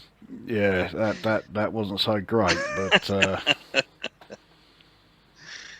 But yeah, absolutely brilliant game. So yeah, I think I think we've laboured the learning curve part. I think we agree that a learning curve is going to exist. You can't have a game and not have a learning curve. It's impossible. Yeah, The you learning just curve is either going to be extremely simple or difficult. So that's almost like a sort of a null point, isn't it? A learning curve isn't going to. Is that how we? well, if the learning curve is far too steep, then it's going to put people off, and there are going to be a lot of people who just say, "No, I don't want to know it," and I'd be one of them. That would put you off. Oh yeah. Yeah, The learning I curve mean, is, as I say, like those X series of games. The learning curve on that is astronomical. It doesn't help you one bit. So I don't want to know. so there is whilst you do like a learning curve, if it gets too much, it's got there's a the kind of sweet spot. Yeah, I mean, there's certainly a cut-off point Yeah. where it's too much to try and figure out, and the game doesn't help you one bit. So yeah, that's when I don't want to know. So do we rate a learning curve then, like we have with sound and graphics? Do you think? Um, I don't think you can because, like you say, all games have a learning curve. Yeah, So it's down to how well that learning curve has been yeah. implemented. If it's like gradual, then yeah, that's fine. But if it's like off the fucking chart, then nah, Aye, we'll fuck it. leave. We'll not score that because I think we've agreed that a game that's got a 1, i.e., you can pick up in their first go, that can be a great game. But equally, a game that's got an 8 of a learning curve, like Elite Dangerous, can be a great game as well. So I think we'll not score that. We're not going to score playability because playability is basically the sum of all these that we're going to discuss anyway. So we'll leave that. Well, Uh, I would score playability because out of 10, I'd score it 11. I mean, that is the core feature of every game. It hasn't got the playability, then it's a shit game. Aye, aye, The yeah, end. yeah, yeah, yeah. Right, well, yeah, I'll agree with that. It's got to be playable. So we'll go for 10. That's the maximum. Complexity. Now that does differ from does does complexity. No, it doesn't. I was going to say complexity and difficulty are the same. No, Robotron is the simplest game you'll ever play, but it's fucking difficult. So that is yeah, yeah, they're exactly. different. Yeah. Yeah. So complexity. Where do we go with that one? How important would you say does that? Well, yes, yeah, this is another one where I think our opinions are going to vary wildly because I Mm, do like the complexity level to be not huge, but I like it to be up there. These days I'm not so fussed about playing games where you just basically pick up a joystick, it's left, right, fire, there you go, done. I want a bit more in games these days. So. Yeah, I like. Well, see, this is sort of going back to something I mentioned earlier. See, there are games that on the surface they do look like they are really complex, really complicated, and difficult and that, but in fact they're not. Age of Empires 2, Elite Dangerous. The really complicated, complex games are probably going to be stuff like simulators. But I mean, like take like Microsoft Flight Simulator, whatever the latest version was, Flight Simulator 20. yep, yep. Um, Now those games I think have gone too complex because with those they are going all out for realism.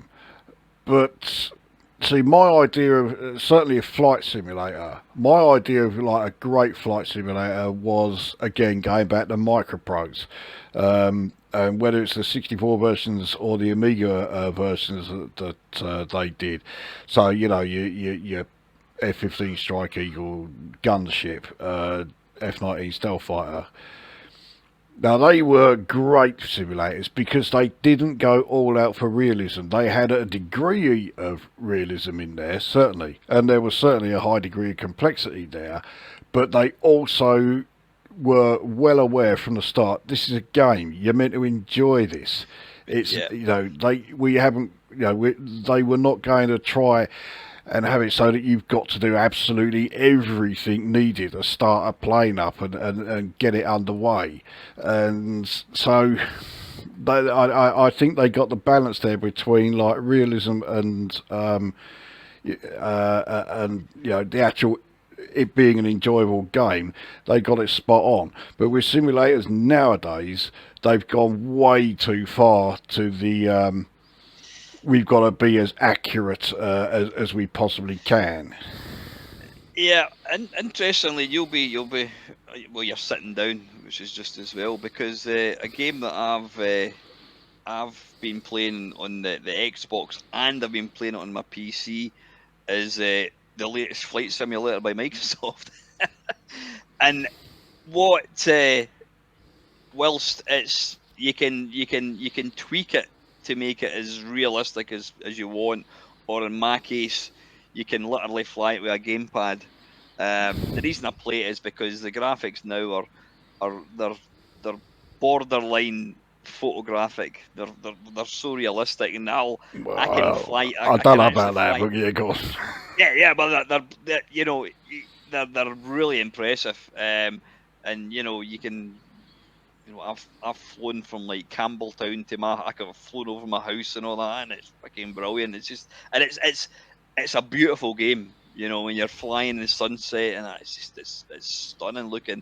But you can really pull it right back to simplistic levels. But yeah, there's I mean, a friend of mine's, he was getting right into what the hell was it called? What was it called? Euro Truck Simulator, and he built himself like a huge big control thing with the indicators and all the hazard lights and all this. Yeah, yeah, I've seen a It's few setups like that. Yeah, um, yeah. I mean, because I remember I had a flight simulator on my PC called IL2 Sturmovik, which was World War Two, like aircraft simulator. That, as far as I could tell, anyway, because it was another game where the manual told you next to nothing, and the complexity was off the scale. The learning curve was absolutely astronomical. Um, but it didn't seem to have any options as far as like being able to rein it in and make it like simpler to play. So yeah, it put me right off. I didn't enjoy it one bit. I think I only ever played it about 3 times, and I'd had enough of it by then. Um, so yeah, that does rather cloud my judgment of flight simulators these days, because I say you watch videos of them on YouTube. Jim's done a few videos on his channel of him playing Flight Simulator 2020, and he has he has it right up full realism mode, and he's doing everything. So he's got to program the route into the navigation computer, and then he's got he's got to power up the aircraft, using the external batteries and all this. And I'm sitting there thinking, fucking hell, this is a game, you know. It's why I've been playing Train Simulator Classic for the last couple of days. Now that one, even with like the expert controls, the advanced controls, it's still much more along the lines of like a microposting. It's still like, yes, it is simulating what you're doing actually, if you're driving a train and that, yeah, but it's well aware of the fact it's a game, so it has still simplified them. So yeah, it's you can, like you're saying, that you can make it much more advanced than I have it. I don't have it set at dead simple, not at all, but I could add extra, put extra things in there to make it even more, realistic. But I've got that balance right, and I like how it's set up at the moment. The only thing I can't do is steam trains. I can't. I don't even know where to start with steam trains. I've you've got quite a virtually put few the on there as colon and well. all that kind of shit, have you? Well, the thing is, it has you just standing on the plate, so you've got all these pipes everywhere, and there's levers here, and it's like, yeah, I don't know what any of this stuff is. So with the steam trains, I've got to play it on the simple controls. I can't play it on the expert ones. But I'm just diesels and electrics, no problem. we're talking about complex games, and I just want to share. A picture here. This was a game, and I remember getting a pirate copy of it. And it was ridiculously expensive when it came out. I think it was maybe, I don't know, £20 or something. Bear in mind, it was £5, and it was a game. What was the company? Supersoft brought it out in 1984, and it's a flight simulator. It's called Interdictor Pilot. Have you ever? Have you ever Never, heard of it or seen it? I've never heard of it, but Aye. I mean, a 1984 flight simulator. I'm kind of dreading it already. You know. Well, let me see. Hopefully, this is going to work because it didn't work when we were doing this other day. There. Present, share screen. I'll just share the actual screen. Screen 2. There we go. Allow. Hopefully, you can see that. Now, that's a glorious titles. Title. Oh, I don't know what am I doing there. Hang on. So There's the. I mean, there's an in-flight picture. yeah, Uh, I mean, what the fuck is that? Yeah. and then you look at the manual. There you are. Let's just. I mean, 26 pages. Mm. There you go. You got it. Look, Federal Inter-Starbase Patrol Force.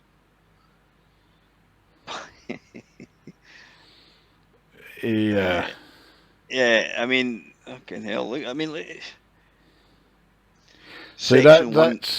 that's a shining example there of a game where the ambition far sort of like outweighed the abilities. They should have realised that a game of this complexity in 1984 they couldn't do it.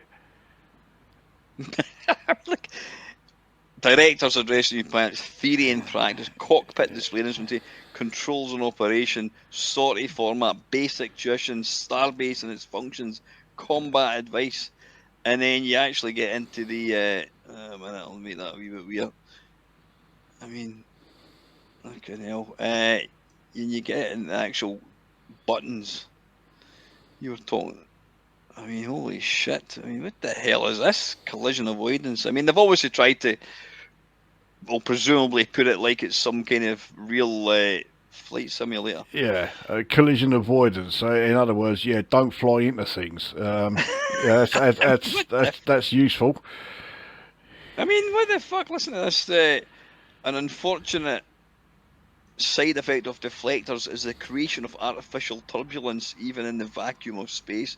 Your ship is therefore fitted with a gyro-stabilized platform which detects non-stable moments of inertia and applies corrections via a servo loop to the directional control system.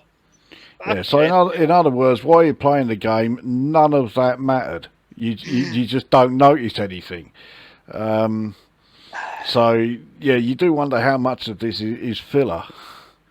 I mean, this as I say, this game was ridiculously expensive, based against.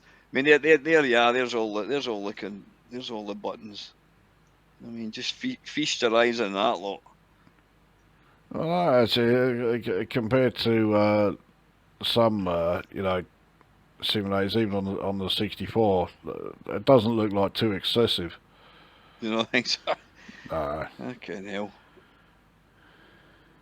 Paralyzed or yeah, Jesus. But yeah, that was that's not one that you're going to pick up overnight and just No, but I mean, looking at that screenshot, and I have a vague memory that I think you started this up once in a live stream or something, and I I saw it think I might running. have. Yeah. And yeah, it's not one that I'm going to be rushing out to try It doesn't anytime exactly soon. fill you with any enthusiasm to load it up when you look at the Well, map. There you yeah, exactly. I mean, 1984. You know, okay, 1984 did see some fucking great games being brought out, but this was not one of them. go. So yeah, getting back on topic. Oh, where the hell's my bloody file going? Yeah, we've looked at it. Complexity. Does a game have to be complex to be a good game? Do you think? Well, it doesn't have to be, but I much prefer it. Hmm. So this, I think, is one area where it's gonna, you know, our opinions are going to vary massively because I know you are not such a fan of Yeah. the Yeah, you want a game where you pick up the joystick, up, down, left, right, fire. There you go. Whereas I want more than that. Yeah. Bit more bang for your buck. Yeah, I mean, if it was a 10, if it was a 10 complexity, I wouldn't even load it. I'm going to go. Yeah, I'm going to go for a 3. What we'll take the average of yours and mine added together. Well, I would go 7, which means that the average is 5. 5. That's a 5. There we go. Right, next one, controls. Well, I think we just seen an example there from that thing with the controls list there. Yeah, I mean, as long as the controls are intuitive, Yeah.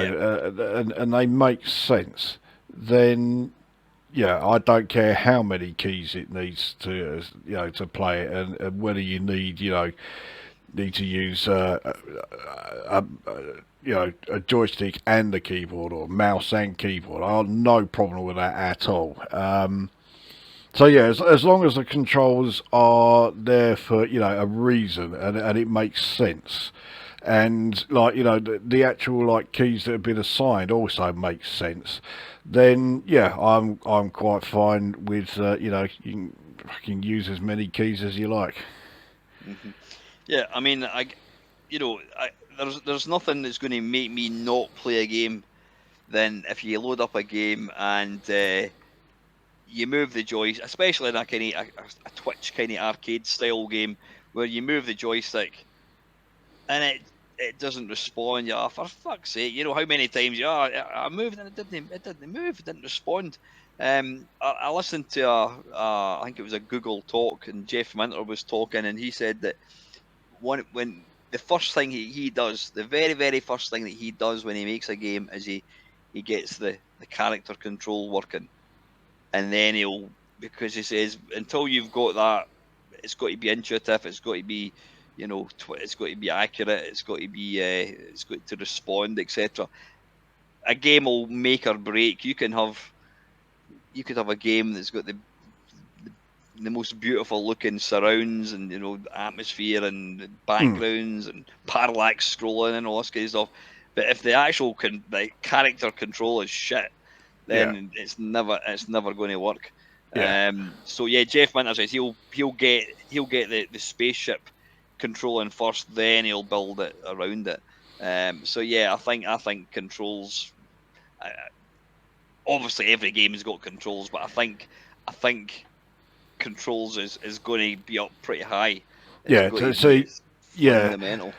so that's a different aspect of controls, is things like the sensitivity. Mm. You're trying to move it. Is there any delay between the move on the on screen, or if they put in things like inertia, which I hate it when they put those in well, certain types of games Yeah, I'm where it not a fan just of that. doesn't belong.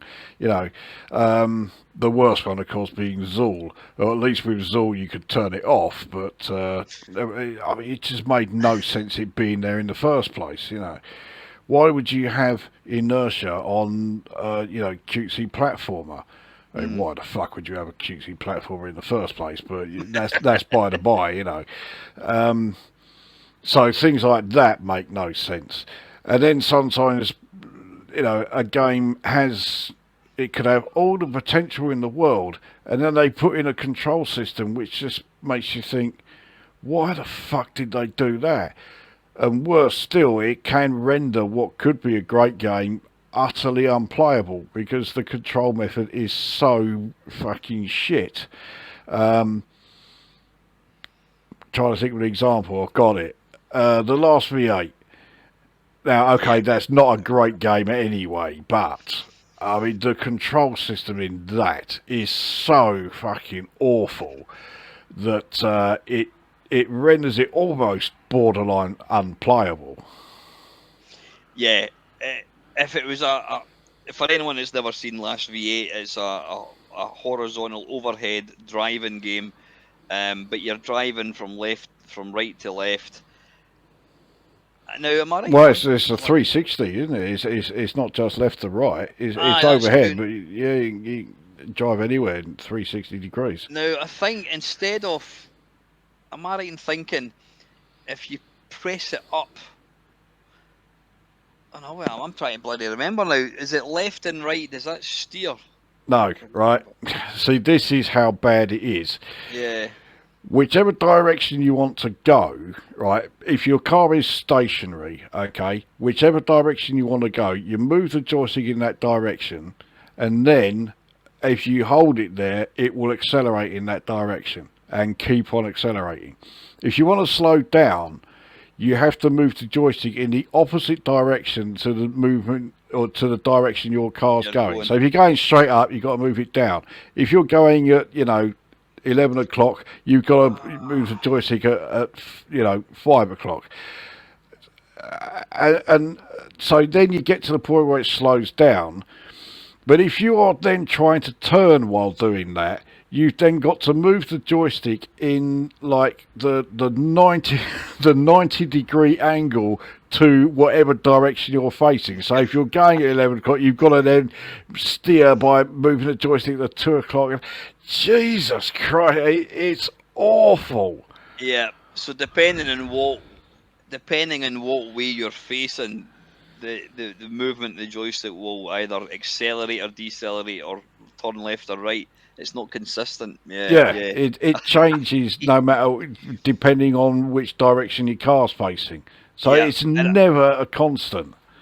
And I think because of that, I can get around the first couple of bends because it's just like, I think it's up and down, whatever.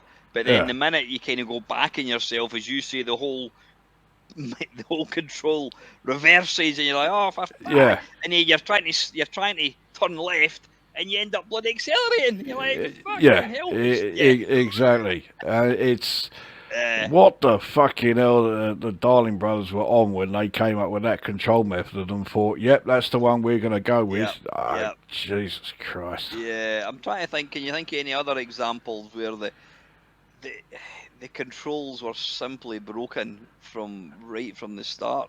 Well, I could cheat and say Red Max because that was exactly the same. Was it the same? I can't remember that one. I think it was the same cut. It was Mastertronic, wasn't it? It wasn't Mastertronic, but it was the Darling brothers that coded it. Ah, right. I'm trying to think if. Well, can I just do a Of course you can. Yep. Time out. Yeah. Right, you thought up any any other examples of games that have diabolical control systems? Other games that just died in their arse with controls. I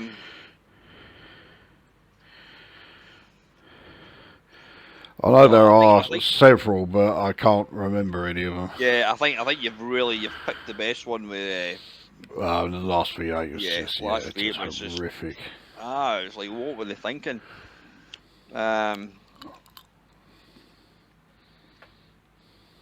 Yeah, I mean, I can't recall any examples, but there has been games over the years I've played. I'm thinking, fucking hell, if they had just not made it this difficult, it would actually be their bloody good game. There's, Another one I can think of actually. There were a lot of those 3D isometric games. I was actually thinking about that before we decided to take a break. For some reason, they instead of having it just going, up, down, left, right, it would be move forward and then rotate instead of just go in that direction. Why was that necessary? I cannot think of a single example where that control method was better than if they had just made it go up, down, left, right. Yeah, and the crazy thing is that they applied that control method to modern games like not Tomb Raider, Resident Evil on the PlayStation. Left and right to rotate. It's like tank controls, left and right, and forwards to move.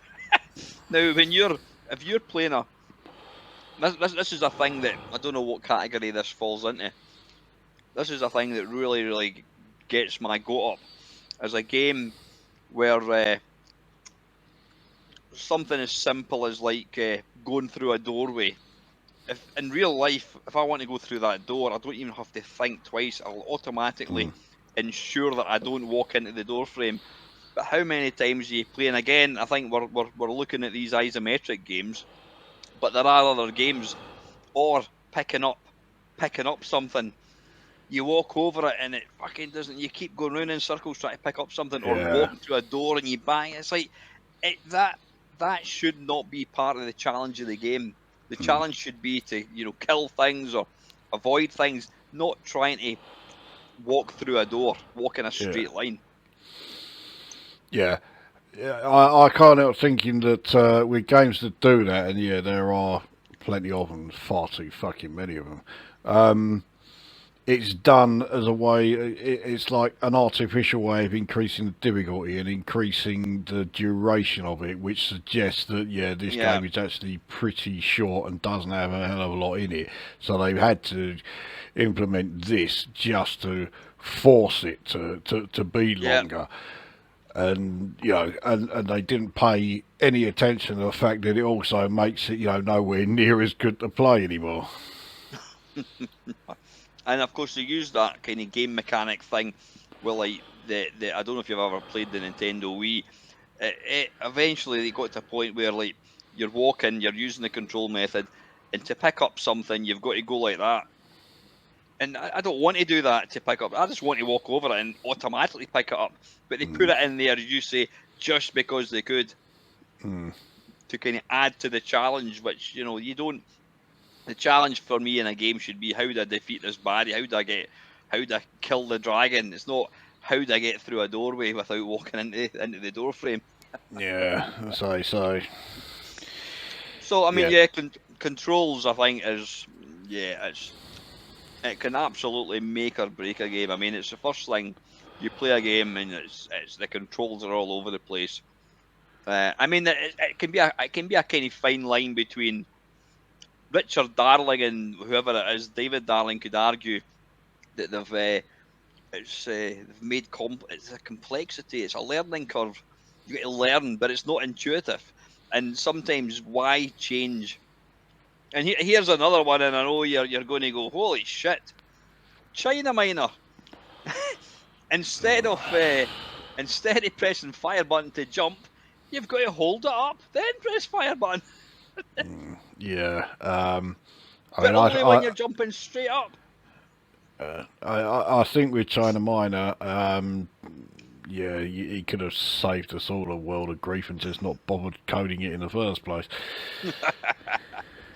I don't know if you've seen Nick Sherman, who kind of watches my channel.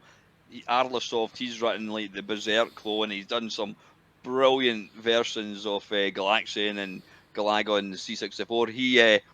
He wrote a Christmas themed China Miner, and but he's made it so playable.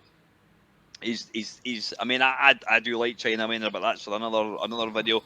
But he's made it into a playable game. You can actually jump and you can like move about in mid-air and that. So he's probably made what it should have been.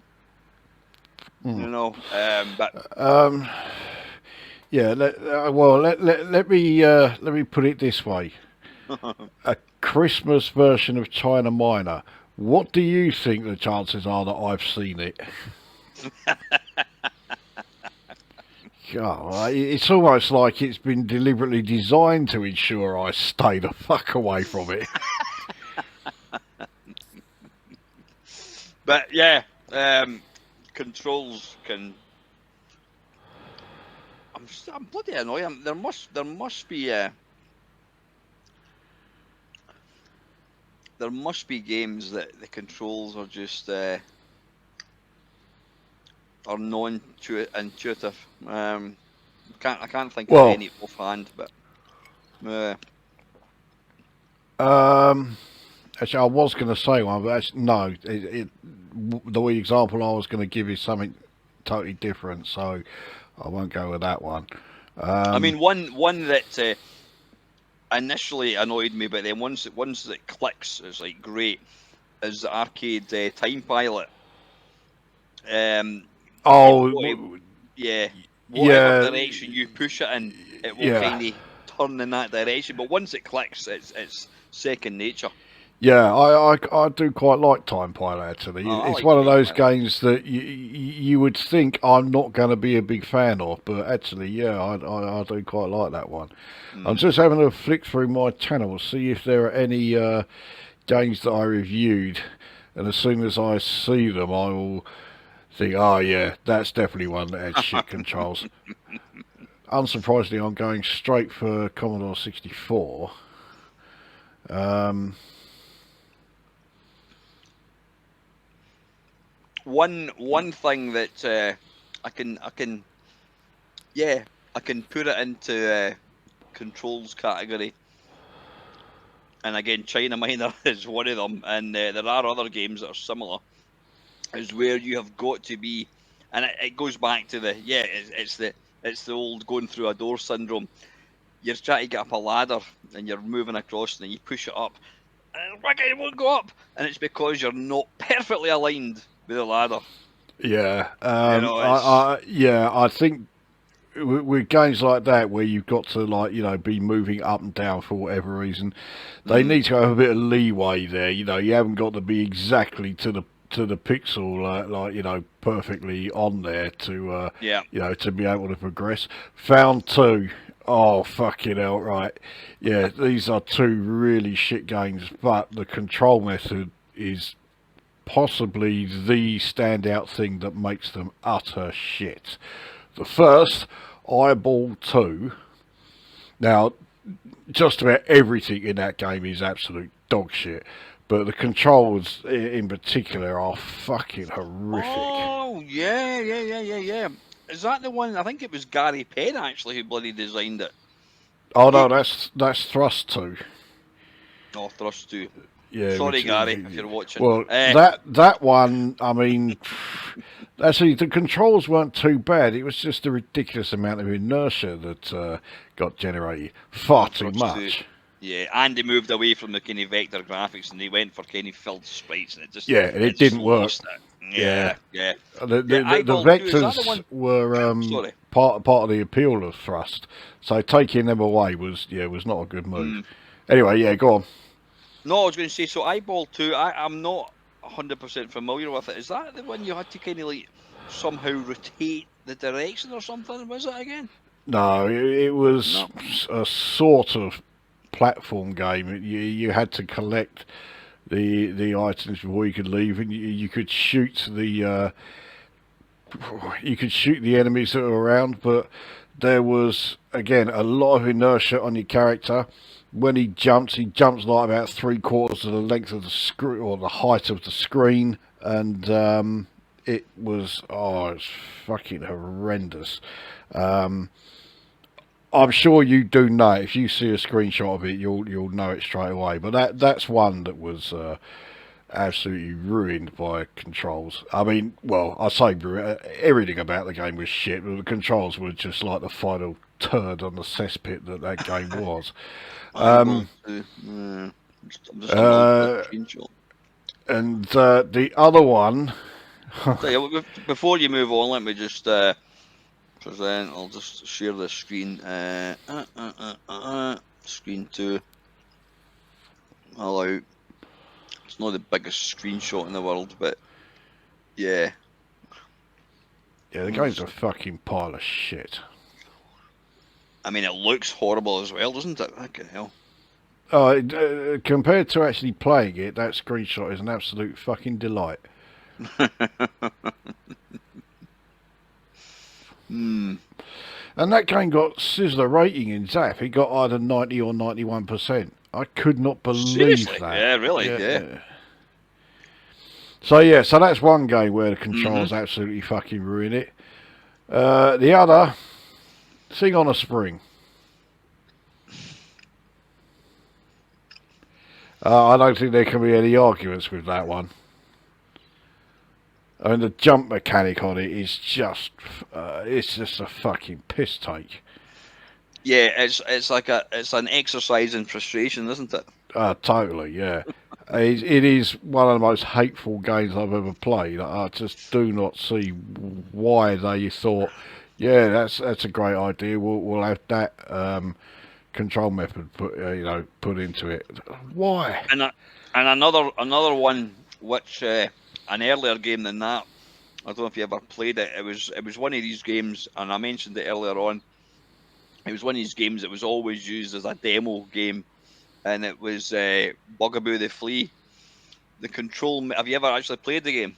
Yeah, I think that one only came out for the Spectrum, didn't it? It didn't come out for the 64, as No, far it as I did. know. It did actually Oh, come out did for it? the Oh, okay. C64. Lucky And us. the controls were you move the joystick left and right, but the quicker you moved it, if you tapped it to the left, it would just do a little jump like that. If you held it to the left, it would like stay still, and you'd get the little power bar. And obviously, the more power, the higher the thing jumped. And it was completely impossible trying to judge it. The idea, pardon me, the idea being you're trying to escape from this cavern, and you've got Yeah, this you had to get fucking from the bottom to the T-Rex. top. Yeah. Yeah. And it was just, I mean, you were holding it, it would jump up, and then you would do it again, boom, and it would hit its head and come back down again. It was so frustrating. And then you had the similar kind of game mechanic in Underworld, which was that kind of, well, it was it wasn't a sideways. You can remember Underworld that Yeah, came out for the, Underworld. Yeah. yeah, and again jumping. You held the joystick, and he would kind of he would bend his legs, and then when you let the joystick go, he'd go bung, and he would kind of spring up, and it was just completely random. He would bounce off a wall, and then he would come back down again, and so you could be making quite good progress, and then he would just end up fucking falling back down again. So yeah, Yeah. that was another one. But Well, wasn't Underworld part of the series that started with the Staff of Karnas? well, Underworld came out in the Spectrum, and then it came out in the Yeah, C64, so and then yeah, it did come out with. I think it was the Arthur Pendragon series because Staff of Karnas I thought was fucking great. I loved that game, it but was. Yeah. all of its sequels were pretty shit to be honest. You know, like Black Witch was one. I'm pretty sure Underworld was another. And then I think, was it not Entombed? What was it called? Entombed. Was it Oh yes, yeah, of course, yeah, Entombed. Entombed? That was Aye, one as well. that actually got I think that got a crash smash or something. That was good as well. But yeah, I think controls, they can, if you make them overly complex, it can just make or break. Absolutely, I would say that was the most important bit of a game. Well, If certainly it's not right, yeah. yeah, as far as the gameplay goes, yeah, the control. I wouldn't say most important, but they are certainly up there as among the most important. Then you get the other extreme where they come up with like a new way or a different way anyway of controlling or at least of moving about, but it does work, and it makes you wonder why wasn't it implemented more? Or I mean, with some examples. It probably only worked for that one game. You didn't really want to add it to too many more. One that I can think of straight away is Cauldron 2. Now, the thing with that is it's a very divisive control method. Some people like it, and I'm one. I have no problem at all with the controls in Cauldron 2. And other people can't stand it. I know you're not exactly a huge fan of it. Yeah, I'm kind of a bit in the middle. It's frustrating. I do like the game actually, but it's bloody difficult. Like it's bloody its forefather, the original Cauldron. Okay. Well, the original Cauldron, I think it was the game's difficulty level rather than the actual The control controls. method that affected that one. That's a game mechanic one to talk about. Well, I think that would come under the difficulty, which I think is still to come, isn't it? We haven't covered difficulty yet, have we? Still got that one. But yeah, all the three isometric 3D games were just difficult. Even more up to date games. I mean, there's a guy who I've admired for a long time, and I was lucky enough to actually get to kind of speak to him, Jeff Minter, he's his games are never simple. They're never, No. even 8-bit games are never simple. He's a bit Yeah. like Look at Mama Llama. he likes to throw some controls that take a bit of learning. Yeah, like Mama Llama. Even Jeff has admitted. I think I did ask him about Mama Llama when I spoke to him, and I think he did admit that. Yeah, I got that wrong. Well, it's on his website. He says, yeah, it's perhaps a bit over ambitious. I've played far worse games than Mama Llama. I don't hate it, largely because the impression I get is that I'm one of the few that knows what they're doing in it. You Well, know. that was one of the games that was in one of the videos that we did where you were trying to convince me about games and vice versa, and I quite literally didn't know what am I meant to do. I've no idea what I'm supposed to do here. Then you're kind of controlling a crosshair. Oh, right, okay, still a shit game, but yeah, I literally didn't know what I was meant to be doing. I had no idea. Yeah, I wouldn't say it's shit. I mean, it's not the greatest game I've ever played, but yeah, it's certainly not a shit one.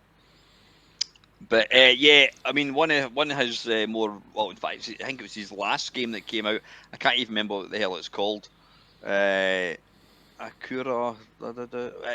He brought out a game fairly recently, and you've got to use like the mouse and all that kind of stuff, and it's just a bit.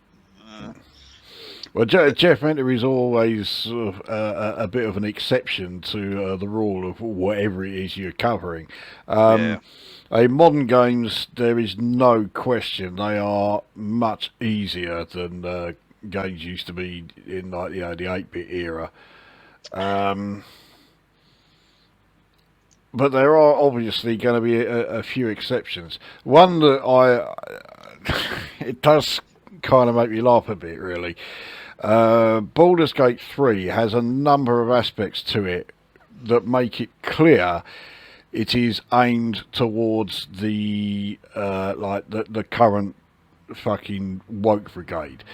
Like, for example, when you're creating a character, the default gender is female.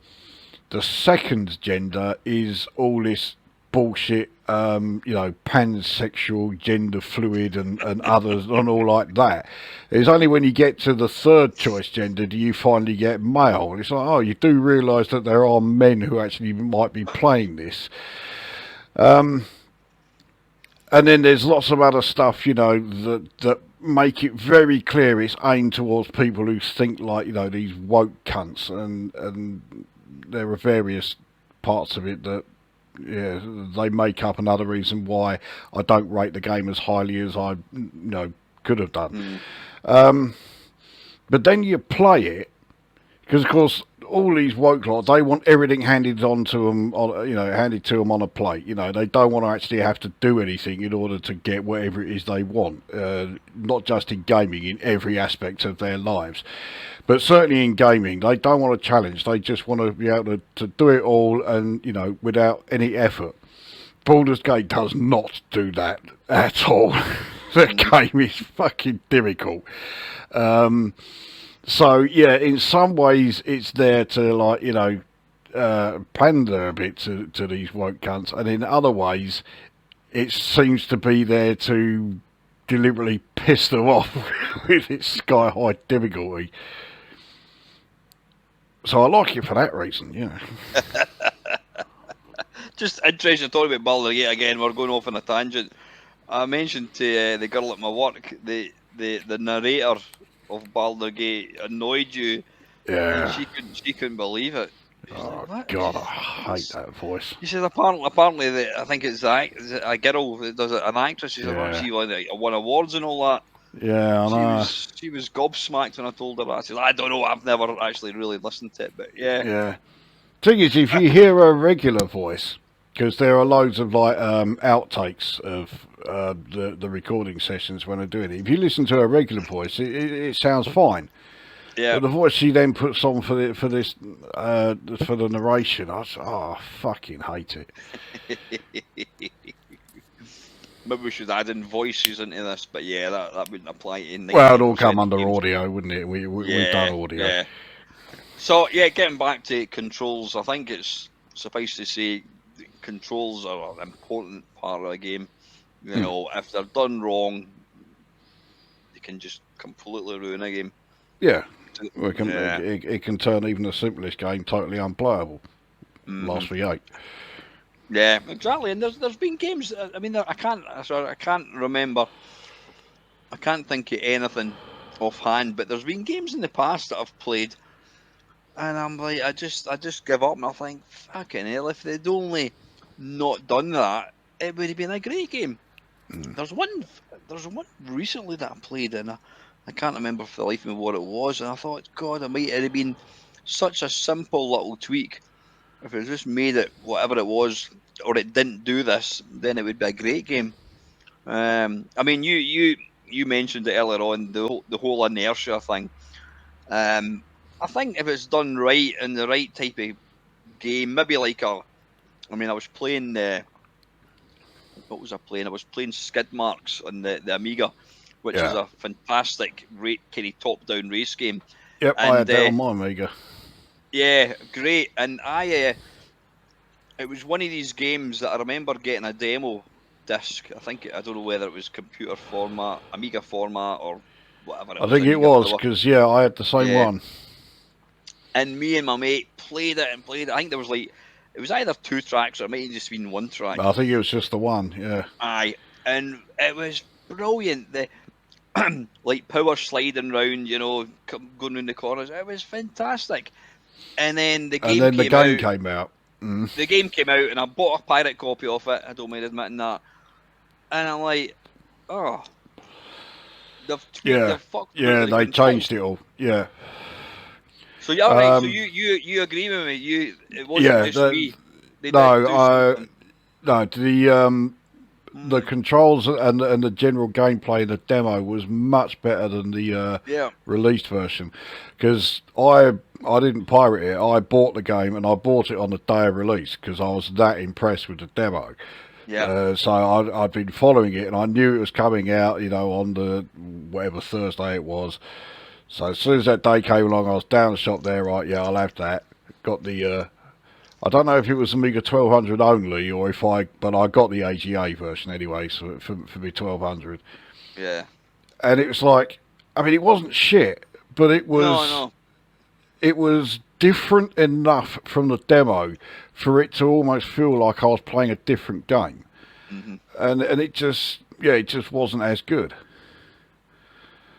I'm glad you agree, actually, because I would love to actually try and seek out the demo just to try it again, because I was actually playing. I was playing it the other night there in the live stream, and it's if that was the game that had been released in a demo, I'd probably thought, oh, this is great. But I was so taken with the demo, and then I says when the final release came out, I bought it on pirate, and I'm like, oh fuck, they've just, I don't know. It's hard to actually define what they did, but they just changed it ever so slightly, and it was kind of a poorer game in my opinion. Yeah, I agree. Yeah, I didn't think the game was as good as a result of that. I don't know whether they made it more difficult. Well, they made the cars slightly bigger, and I think the levels of grip changed. I think the levels of grip depended on what cars you were in.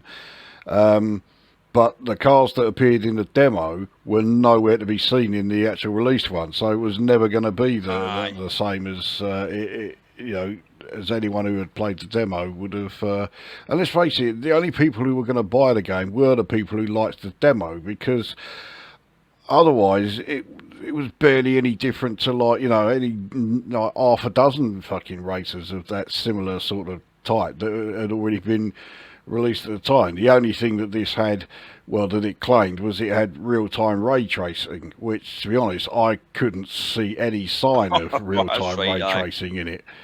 So yeah, whether or not that was genuine or if it was just marketing bollocks, I don't know. It was one of these kind of gimmick things, ray tracing. I mean, what the hell was it? Yeah, it was like kind of rendered polygons, whatever it was. But yeah, that was one game. I'm sure there's probably a video. There's probably enough content in a video to make for something like that. But yeah, that was a game that I was sold on the demo, and then when the actual finished product came out, I thought, oh fucking hell, they've actually made it worse. Yeah, yeah, I'd definitely go along with that.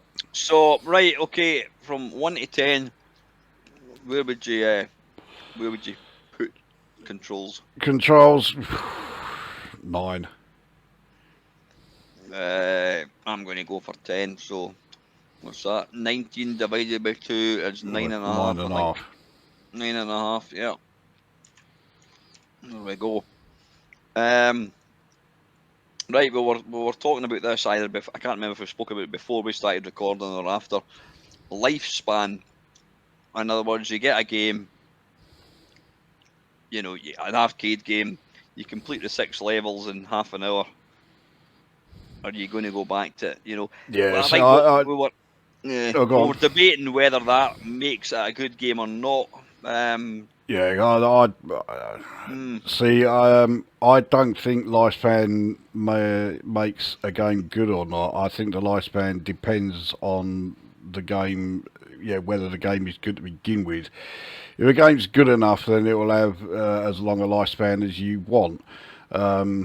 Whereas, if the game's shite, then it's going to die a death within, the first couple of times you play it. Yeah, I mean, I suppose lifespan is kind of tied into like value for money. Value for money doesn't necessarily is it's irrelevant when it comes to is this a good game or a bad game. If somebody's never played a video game before, you're not necessarily going to point them in a game that's going to take hours and hours and hours and hours. You might go, look, this game's very short, but fuck me, it's great fun. I don't know. I'd tell them, Neverwinter Nights is a good one. Takes about, 200 hours to complete it, but there you go. So you don't think lifespan is really an influence? No. No, because it's the other way round with lifespan. Yeah. If the game's good, then it will have a long lifespan. If the game's shit, then the lifespan's out of it. So yeah, that doesn't really influence as to whether it's going to be a good game or not. It's the fact that it's a good game influences that. A good game's a good game, and a bad game's a bad game, and the length of the game is. Yeah, it's value for money. Is it going to give you longevity? No, maybe not, but it's still a fucking good game. So yeah, we'll leave that. We'll just leave that. We'll not score that. So I think we can kind of move on to that. I mean, just as a caveat of that, I mean, is there a game that you really liked, but you stopped playing it because you completed it?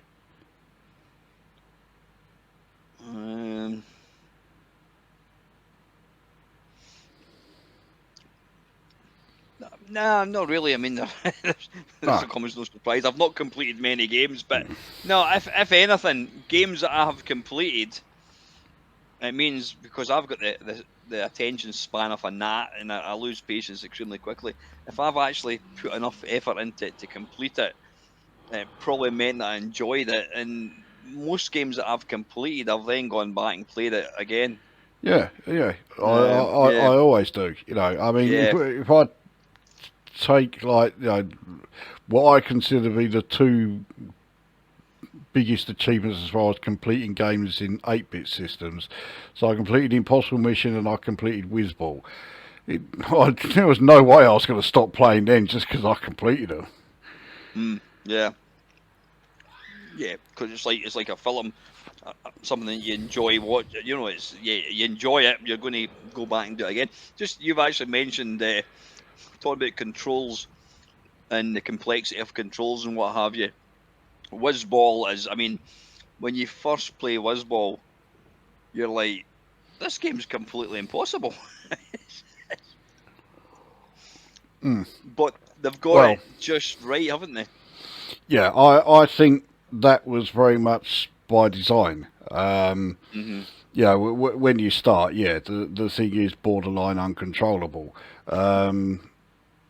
So it's there to, you know, it didn't want to be yet another game where you just instantly picked it up and it's like, okay, right, you move around, blast absolutely everything, and you get like really far in your first go.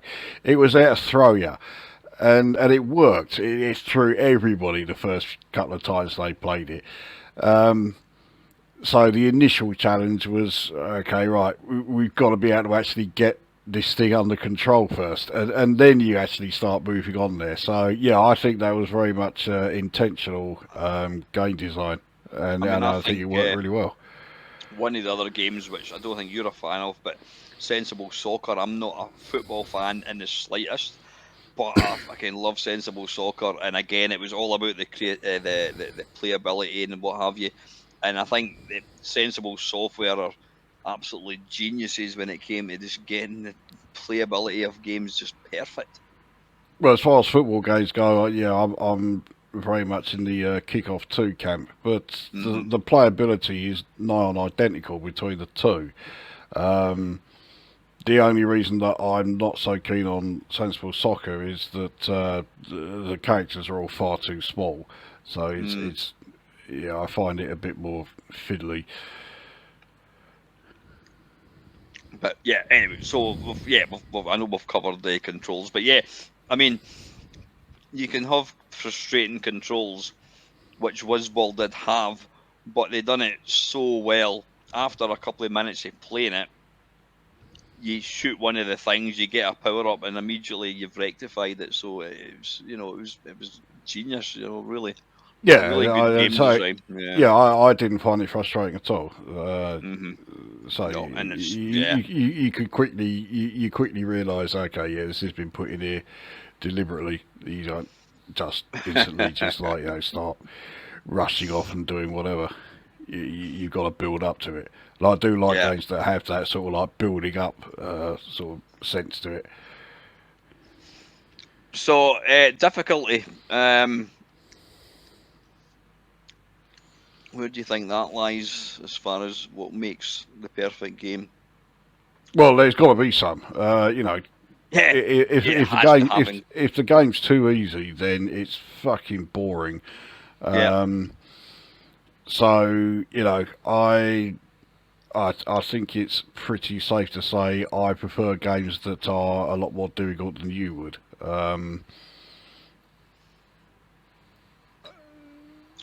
Yeah, As far yeah. as like recent Mm. examples, yeah, again, it's the same ones I keep going back to. Age of Empires 2 is one where you can have it so easy that Stevie Wonder could win while he's playing it, or you can have it so that you're effectively playing like Age of Empires 2 equivalent of a Grandmaster, as the AI. So it's got the full scope. The only slight area where they may have got it wrong is the jump between the moderate difficulty level, which I think is it's either the third or fourth, and the next level, which is hard. That's quite a jump, actually. Moderate is I find moderate piss easy, to be honest. But hard is, yeah, it is fucking hard. So what game are you talking about there? Sorry, somebody was trying to fucking phone me. I got what game are we talking about there, Chris? Age of Empires 2. Oh right, right, yeah, yeah. So that one, yeah, so it has a good spread. I mean, that's I guess that's the best way of being able to please everybody, having multiple different sort of like difficulty levels. Um, but it's not easy to do, especially in a game like Age of Empires 2. Um, so, of course, because it's not easy to do, most developers just don't bother these days. Mm. And some of them will do it, but they'll do it in a sort of like cop out sort of way. So, say if you were, say if it was a role playing game, you're going up against some creature that has 100 hit points. They'll say, right, okay, if you're playing it on easy, it's now only got like 30 hit points or something, and if you're playing it on hard, it's got 200 hit points, you know, and that's how they'll do it, you know. It's that's. I'd rather they do a bit more than that, you know, as far as like making the uh, you know increasing or decreasing difficulty levels. Aye, maybe reducing the AI of the enemy, whatever. But yeah, I mean, difficulty. I always think that if you were a programmer, getting the difficulty just right is one of the most difficult things to do. And again, a guy that I've spoke to quite a few times. He's a lovely guy, Richard Leinfeldner, who programmed Cauldron and Cauldron 2, and bloody Evil Dead. I mean, especially the first two games, they are insane. In fact, there's a perfect example. Evil Dead has got fucking broken game mechanics. It's or the controls. I think you had. Yeah, it did. You walk left and right, up and down, but there's a bit of a kind of pause. You can't walk diagonally, and you've got to be aligned perfectly to get through doors. So yeah, that was bloody annoying. But yeah, the difficulty of especially Cauldron was just that was a perfect example of a game that if it hadn't been as difficult, it would have been a great game. But as it was virtually unplayable. I wouldn't go so far as to say it was virtually unplayable, but Really? the thing is also with difficulty levels is it does depend on the type of game you're playing. So I mean, the examples I've given, real-time strategies and role-playing games, that's quite different from if we go to like the 8-bit era, and you're looking at platform games, shoot 'em ups, that sort of thing. That obviously with those, it's a lot more difficult to program in like different difficulty levels. You can't really. The only way you can really make it though, like easy, medium, and hard, is probably things like adjusting how many lives you get or something. I suppose. I'm sure there are other ways, but it's not so clear cut with those. So a lot of the time, especially with shoot 'em ups, they tend to always go one or two ways. They're either too easy or they are too fucking difficult. And of course, the ones that are too easy, it gets boring very quickly. Yeah. And the ones that are too difficult, I mean, you've seen what I think of, R-Type, R-Type 2, Gradius 2, 3 and 4. It's just absolutely fucking frustrating beyond description. I can't stand them. So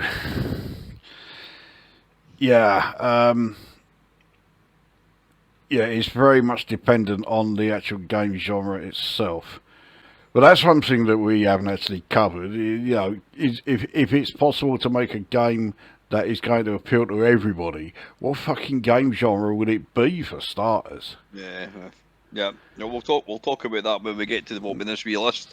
I mean the difficulty is usually every game's got to have it.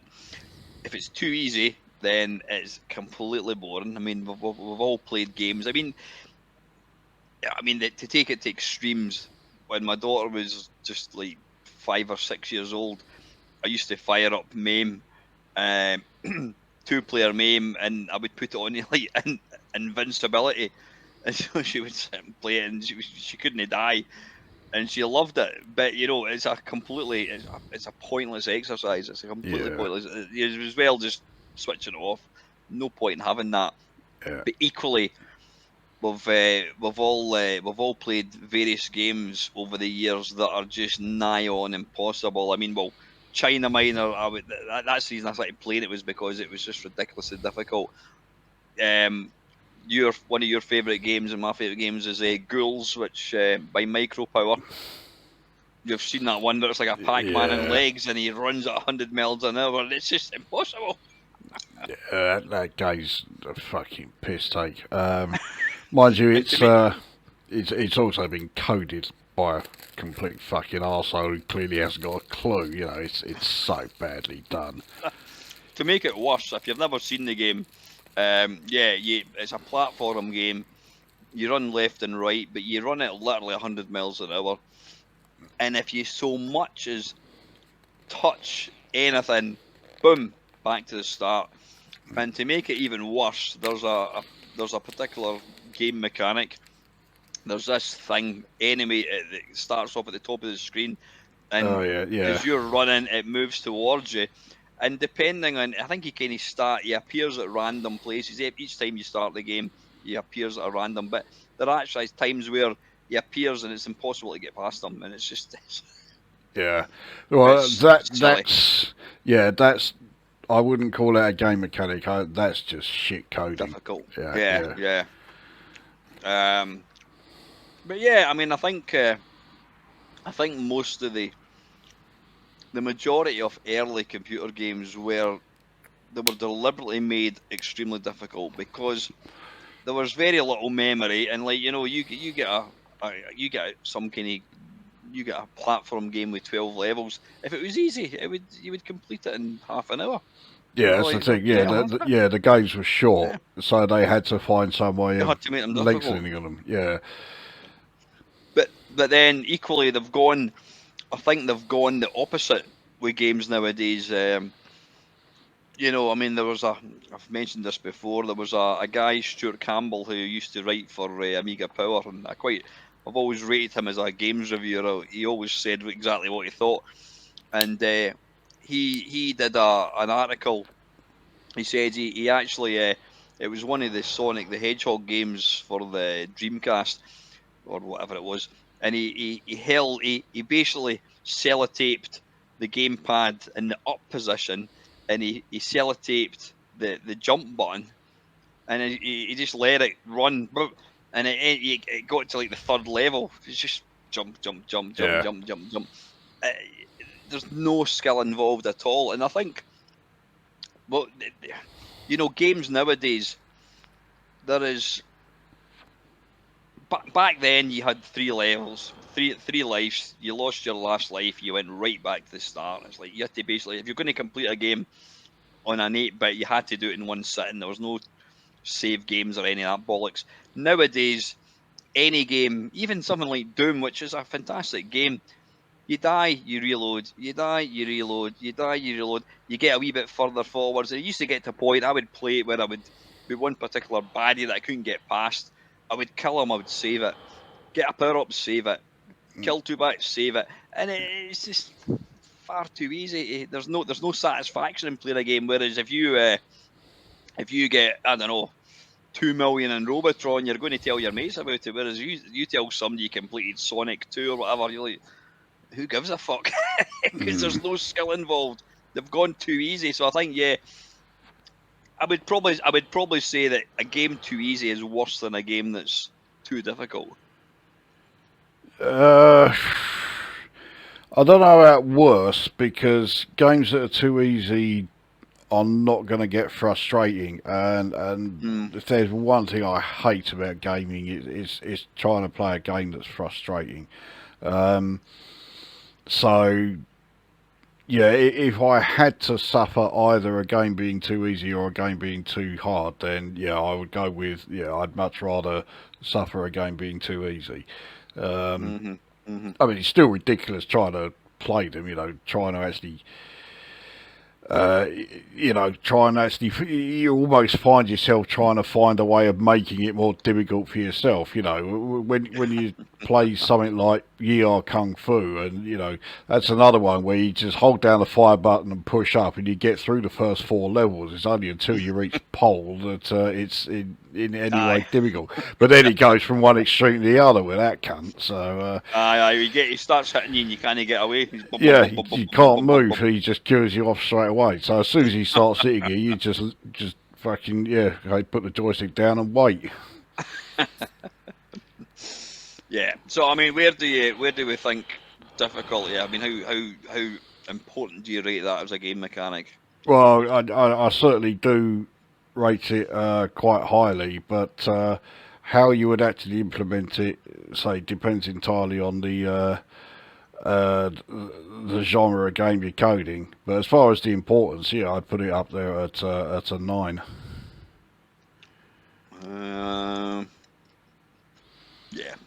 I'm going to agree with you on that one. I think give that a big fat 9. Oh no, it's 18. Sorry, oh no, it's not. We're dividing it by 2, aren't we? Yeah, we're taking the the mean, so it's average. going to be 9. Okay. No, I was going to say this is the third last one. Variation as far as, does a game have to have new graphics every level? Does it have to have changing things about? Do you think does that make the perfect game or not? I know what I think. I mean, in terms of the visuals, yes, it does, because you know, well, I was going to say that, but then I can think of a few examples where no, actually, it doesn't make any difference at all, even though the visuals are the same all the way through. Archon, there you go. But that's a great game. Mind you, Archon's a bit of a strange one. I think we'll come back to that a bit later.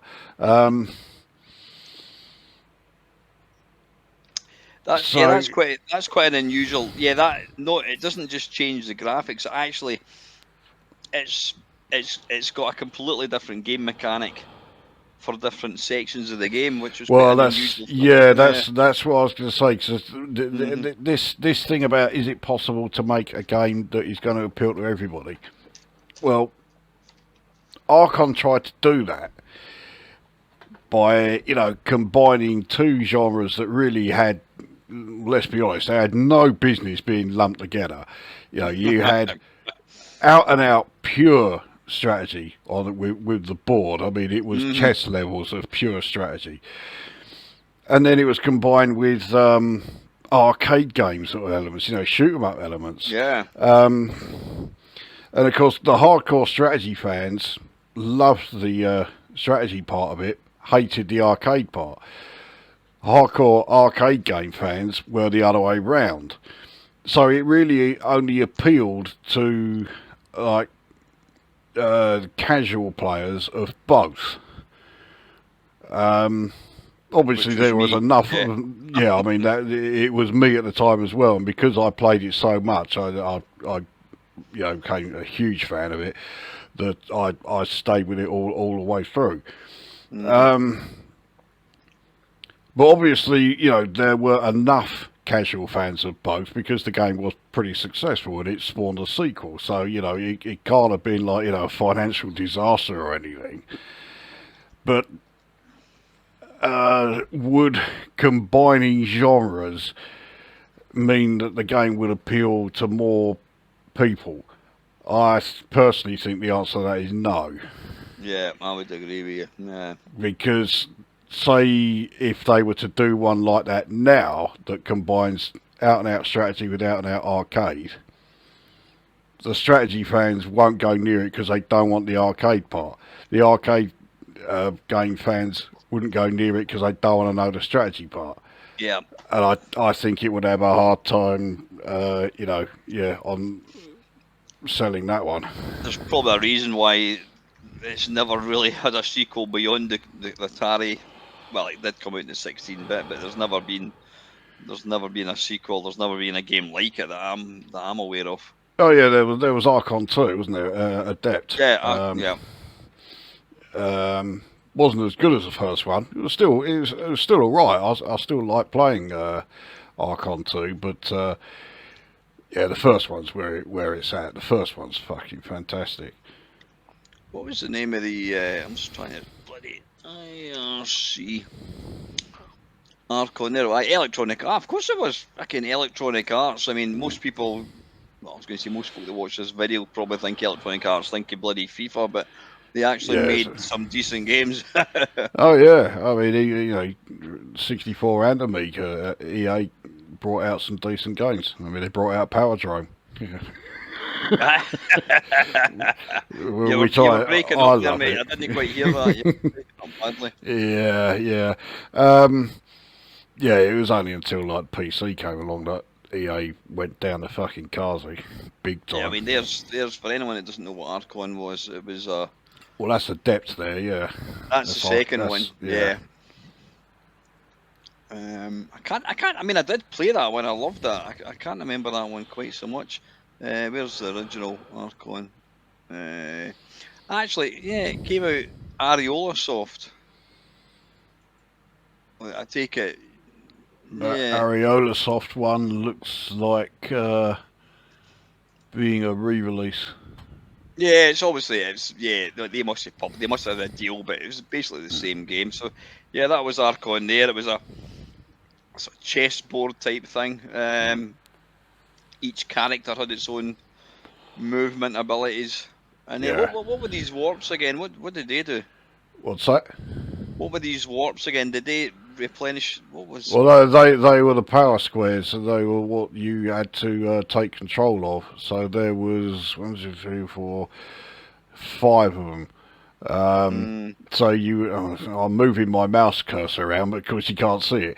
But yeah, obviously, like the 3 in the horizontal row that you can see there, and if you look at the middle one, the furthest squares left and right of that is where the other 2 power squares are. So every player, oh, or right there. yeah, Yeah. each player when you started already had control of one of them. Right. What was the idea to take to? You had to Oh, take control of all 5 of the power squares. and how did it work again? Would just be landing on it if you're a character Mm. sitting on top of it. Yeah, That yeah, was you. yeah, Yeah. yeah, exactly. Yeah. Yeah, just If we ever get this, what do you call it? If we ever get this network thing working, this will be a game we need to have a show of. It's been well, I mean, years. I was okay on the strategy side, but yeah, the arcade part of it, I was fucking hopeless. I mean, it did. You could actually play. You could play one player as well, and Oh the only yeah, problem is, yeah, and the AI was pretty good, especially in the arcade part. He was fucking ruthless in that. yeah. But aye, Archon was a fantastic game. Yeah, and it's weird that it was a great game that combined 2 totally like different game genres, and no other game that has tried to combine different genres together has ever really worked. Yeah. So as far as like like I was saying, if they were to try and do that in order to try and appeal to more people by including more different genres, I think it'd be a Mm. dismal failure, because the more genres you implement, you're going to have to do it in a more sort of basic way. So you get to a point where if you've got, say, for example, you've got a role-playing game that also has turn-based elements, real-time strategy elements, arcade elements, it's like, fuck hell, all they're going to be able to do is like the very basic implementation of each, and that's not going to appeal to It's not anybody. going to satisfy anybody. No. Yeah. No, I totally agree. I mean, we're talking about variation. It's interesting. So, I mean, some of my favourite games in the Commodore 64 were like mini games. They were little games that were just wee mini games, and individually, I suppose you could say they're all pretty shit. But collectively, it made for a good game. Best example is Beachhead and Raid Over Moscow. When you look at Beachhead, Yeah. it's really simplistic, but I loved the game. Yeah, I can think of another one where it was basically a lot of very simple mini games strung together, but the game overall was fantastic. That's Frankie Goes to Hollywood. Oh yeah, aye. Yeah. That worked really well. I mean, Hmm. that was a real sort of like purely abstract game, that thing, but it worked superbly well. There was a bit of a kind of fashion. It became quite fashionable for sort of mini games, and you had what was that one, Lazy Jones? That was like just a massive different rooms you went in, and each ones were kind of different little mini Oh, games. God, I don't know that one. So Yeah.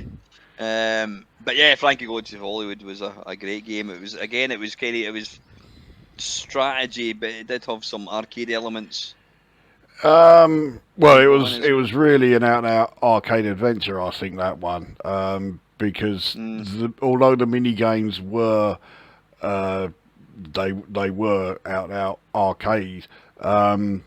It's the fact that they were mini games. They weren't the Mm, main thing. But when it comes to like variation, I think that is an area that I think is more important than visual variation. Have some variation in the gameplay rather than just constantly doing the same thing over and over and over again. I mean, that's not to say that if a game that's actually doing the same thing over and over again, it's going to be shit. Because I mean, there are fucking millions of shoot ups out there that prove that that is not the case. yeah. But I do like games where you know things will be a bit different. You can there's a change that's coming, whether it's a change that you yourself implement, like in Elite Dangerous, or if it's just a change because the game design introduces it.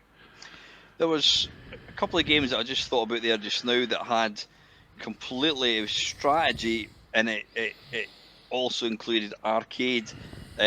One of them was Theatre Europe on the Commodore Yeah, 64. yeah, I had a kind of arcade bit where you had to shoot rockets or whatever the hell it was. yeah. That's right. Actually, that was it SSC or something. The developers. Aye. They also did Battle for Midway, which was a game I had. Came in a huge fucking great clamshell case. And that was another one where it was an out-and-out strategy game, but it also had arcade elements in there. Yeah, I mean, Theatre Europe was, as you say, it was an out-and-out strategy game, but when you actually went to battle, you physically used the joystick to kind of control stuff, I think. And I think it largely worked. I don't know whether who wrote it again? PSS, that's it. Yeah, PSS, Personal Software Services. Um, they were kind of playing a bit of a risky game there because I mean they were very it was all hardcore kind of strategy, kind of war type games, and I wonder if they introduced, because I can't imagine the real diehard strategy enthusiasts would have welcomed an arcade bit where you had to get a joystick. I mean, or you had a joystick to move the thing, but Well, I don't know about in City Europe, but in the Battle for Midway game, the the arcade parts were put in purely to give the arcade player something to like actually play, but it didn't actually have any effect on the outcome of the battle. It was almost a oh, I bit see. pointless. Right, But right. so I don't know for sure with City Europe if they implemented it in that sort of way. It gave you an arcade sort of like part to actually play, but it didn't affect the actual outcome of the Aye, aye. game. Yeah. Another game that I was thinking was it was 16-bit, and in fact it was 16-bit and it was 8-bit. It was Defender of the Crown. Well, Defender of the Crown is one of those rare games where the Atari ST version was infinitely better than the Yeah. Amiga version. Of course, I only had the Amiga version, so I found Defender of the Crown really underwhelming because I'd played the Atari ST version quite a bit before getting the Amiga version for myself. And yeah, well, I wasn't impressed with it. I wished What it was had it they been more missed? like the ST. Yeah, what was it they missed out? Did they actually miss out sections again? Was it? No, it was more the way that some parts were implemented. So when you were doing things like the castle raids, you're Yeah, the on catapult. foot and you're attacking the Oh yeah, people in yeah. the castle. It wasn't, with the Amiga, it was just a case of keep left clicking, you'll keep hitting with the sword, and if you're lucky, Aye, you'll aye, you'll aye, aye. kill them. With the ST version, it used left and right mouse button, so the right mouse button would have you defending, and you also had like health bars at the top there, so you could see Right. if your hits were hitting, or if they were hitting you. So that was much better done. Yeah. And then also with the catapult, the ballista, Yeah, it was much better how you would be able to judge when to fire it on the ST. With the Amiga version, you just kept moving the mouse pointer up and down, and it would automatically adjust where you were firing. It just didn't look right. But with the ST one, yeah, you press fire and it would slowly move down, and then you press fire again to release it at that point. Aye. And you could also send in things like flaming these sort of like cannonballs that were already on fire. You could send in like boiling oil, and you could And then send disease in as well. disease as well. Yeah, that's it. The disease could decimate an enemy army if you sent that in. And of course, none of those are in the Amiga version. I take it the Amiga one was the first one, was it, or was it? Yeah. Must have been. It must have been, because I'm pretty sure the Amiga version was released unfinished. So the ST got like the proper one, the version that the Amiga should have been. And thankfully, when they released it for the 8-bit systems, fuck knows how it would have worked on the 64, especially if you were playing a cassette version. And I'm pretty sure they did release a cassette version of it. But yeah, it was the ST version that they converted, not the Amiga one, which was big. Yeah, have you played the 64 one? No, I've seen a few videos of it. Gans Teeth did a review of it. That was the first time I'd ever seen it when he did his review. Because I remember while it was showing, I assumed, because it was a Commodore computer, it was going to be a conversion of the Amiga version. So I was thinking, this isn't going to be great.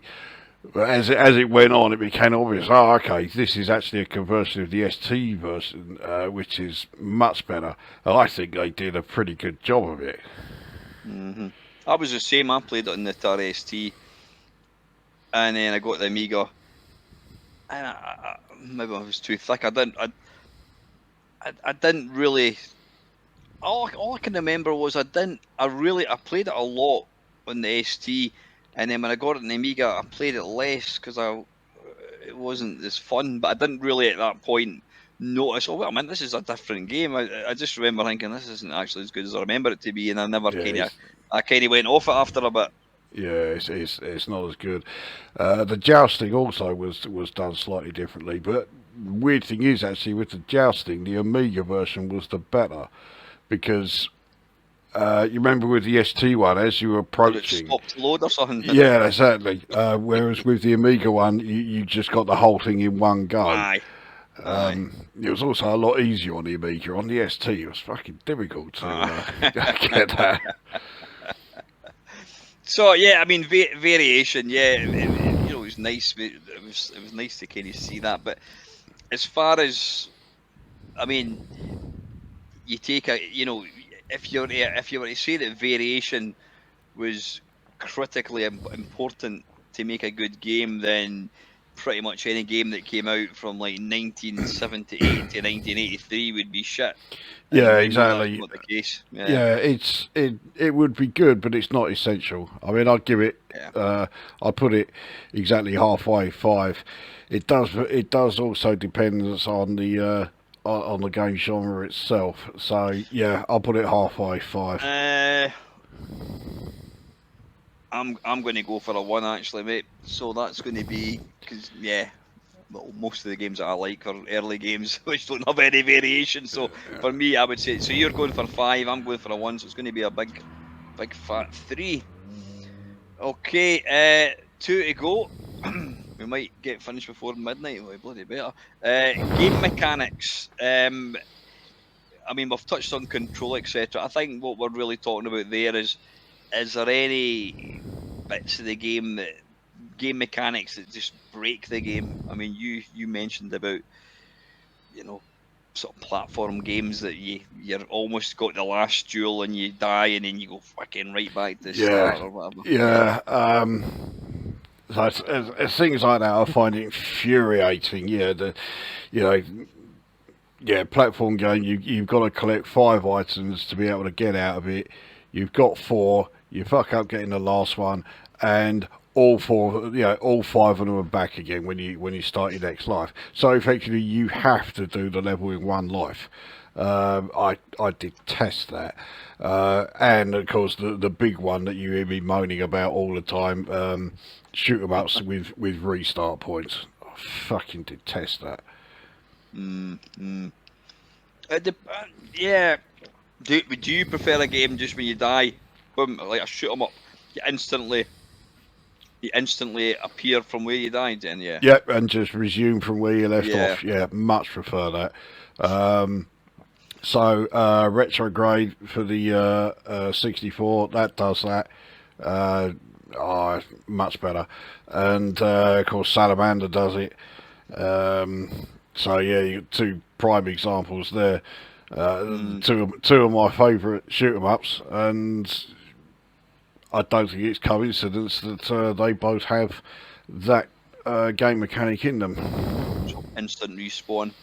Yeah, I mean one thing that I've moaned about over the years, and it tends to apply to shoot 'em ups, is where they just give you all these power ups within a few seconds.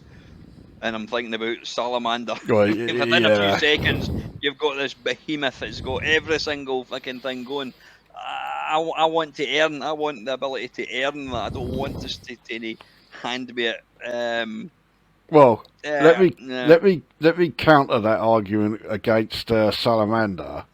Right? Yeah, you are right. Yeah, you within the first 30 seconds, you've basically got every power up you can possibly have. How far have you got in that game? because of that, I've not really played it all that often. I've certainly. I mean, I've watched your video of it, and you can get a lot further than I can. Um, I don't even know if I've got off the first level. I've not really played it a lot because I'm not a big fan of it. But yes, but there you are. You've got all of the power ups at the start, but you haven't got off the first level. So yeah. it makes up for that. Yeah, my kind of my right, or the way I think about it is, why give you the shit weapons if you're getting a shit weapon and a marginally less shit weapon and a slightly better weapon, and then you have the best weapon within 30 seconds? Why not just give you the best weapon to begin with? It's almost like too much too soon. It's like, boof, you don't even get a chance to enjoy the weapon that you've just been given, because within a second you've got another one and another one and another one. Does that make any sense? Not really, no, because the thing is, all right. So it gives you the missile, it gives you the ripple laser. It even gives you the force field. Everything else that it gives you at that point there is all multiples. Well, the multiples are not replacing anything. The multiples are just adding to your firepower. Is that the big circles that goes? Yeah. Yeah. The options or whatever. Yeah. I've just said all that, but I did actually. I did an arcade perfect my arse with Salamander, and I actually quite enjoyed playing it. And, Yeah. but I don't like games that they just instantly give you weapons. I prefer to kind of. The other thing is, Salamander doesn't drop a hell of a lot of power-ups while you're going through the levels. So you get everything at the start, but then you basically, you've got to make do with that. So if you've missed any of them, or if you're playing like, two players simultaneous, obviously you've got to split them between the two of you. But if you do miss out on any of them, then tough. You're not going to be getting much more until you get to the next level. Yeah. Another one, and I think we've spoke about this before, is where we're thinking about things like Nemesis and bloody slap fight and all that kind of thing.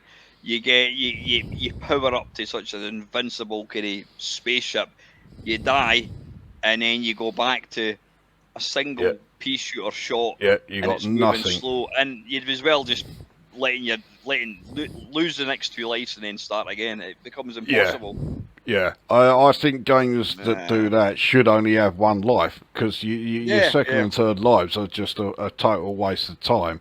I can't stand that. if you lose all you've lost a life, for fuck's sake. That's punishment enough. You know, you don't have to lose all of your All the power weapons. ups as well, and basically make your ship so useless that you are not getting any further. Yeah. Like Especially one of the as they nearly always have fucking restart points when that sort of thing happens.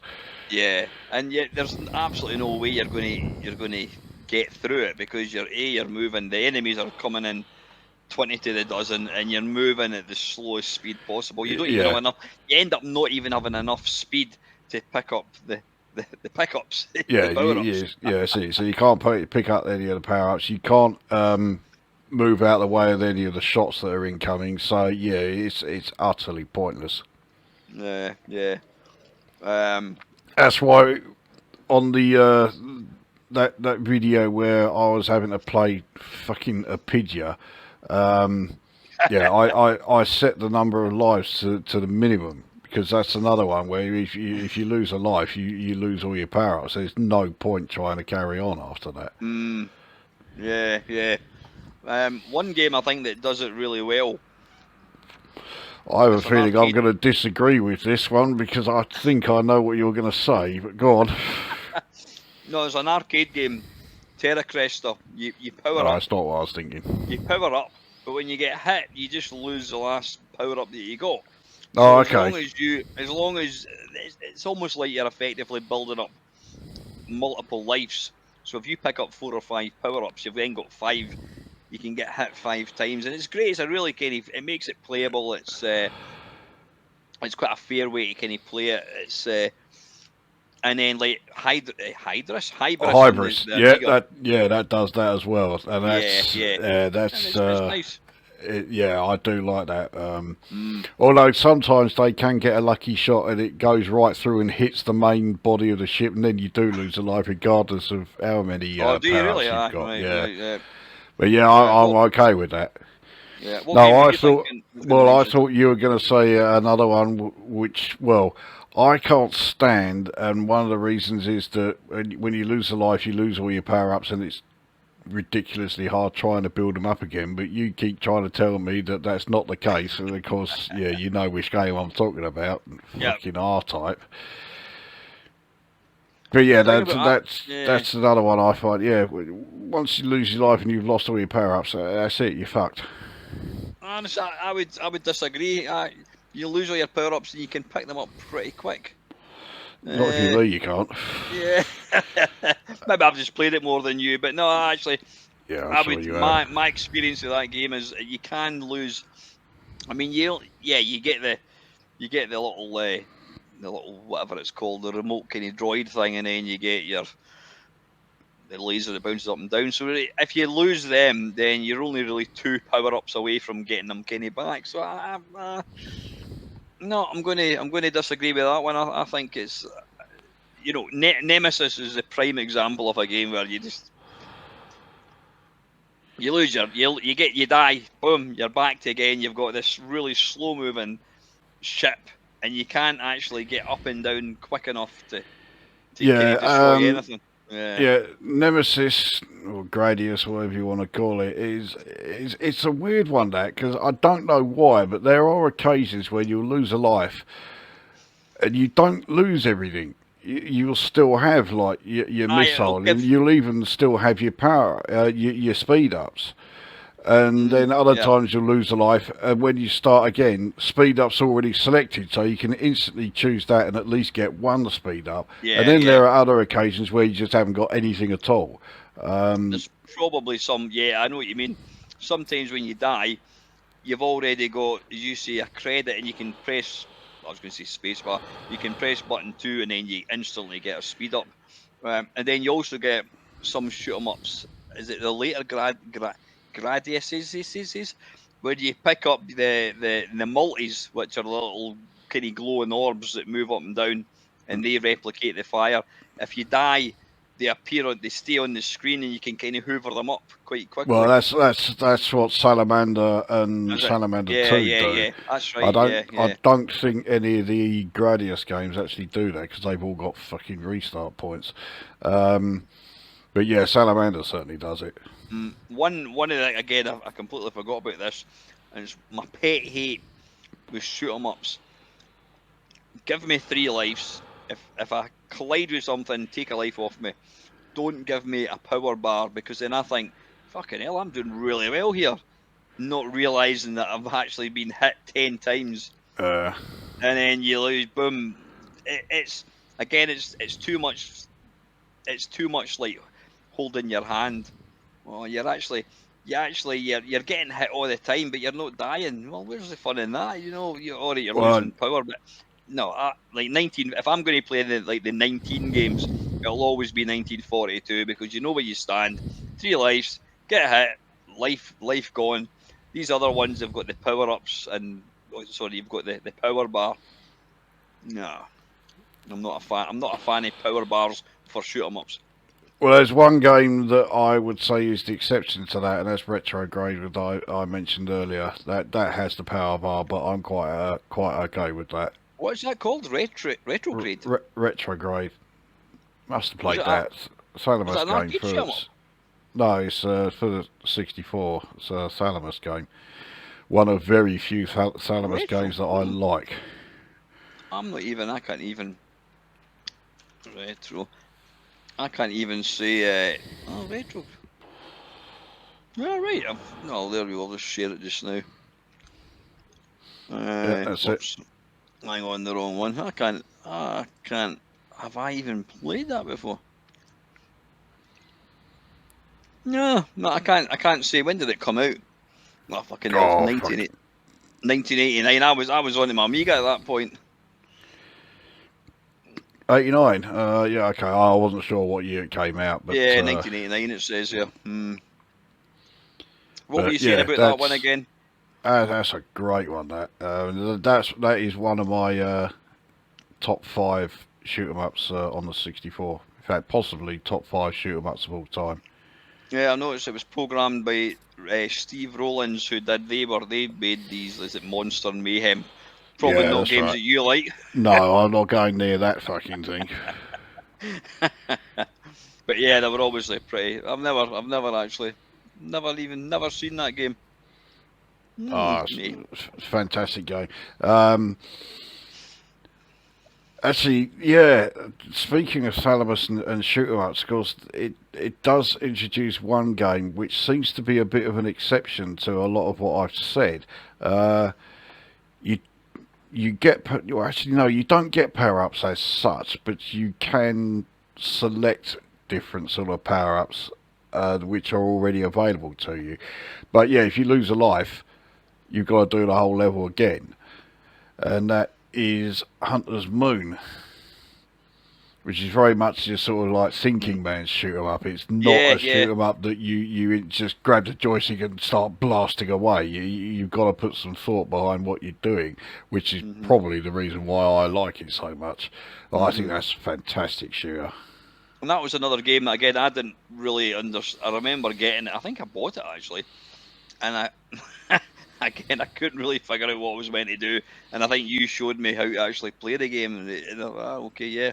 I've not played it a lot. I've played it more in the last probably couple of years than I played it when I had it at the time. Yeah, that's a great one. And that's another one where it kind of has a lot of variation in there, because the various levels, not only do they look different, but the whole sort of like alien structures that you're having a blast through are all totally different, and they behave differently to your firepower and all that. So you've certainly got the variation there as well. So I think we've probably exhausted game mechanics here. I mean, game mechanics again, I think they can quite literally make or break a game, or at the least they can be a minor irritation to the point that you go, oh, fucking hell, that's annoying me, I'm not going to play it again. Yeah, yeah. It was just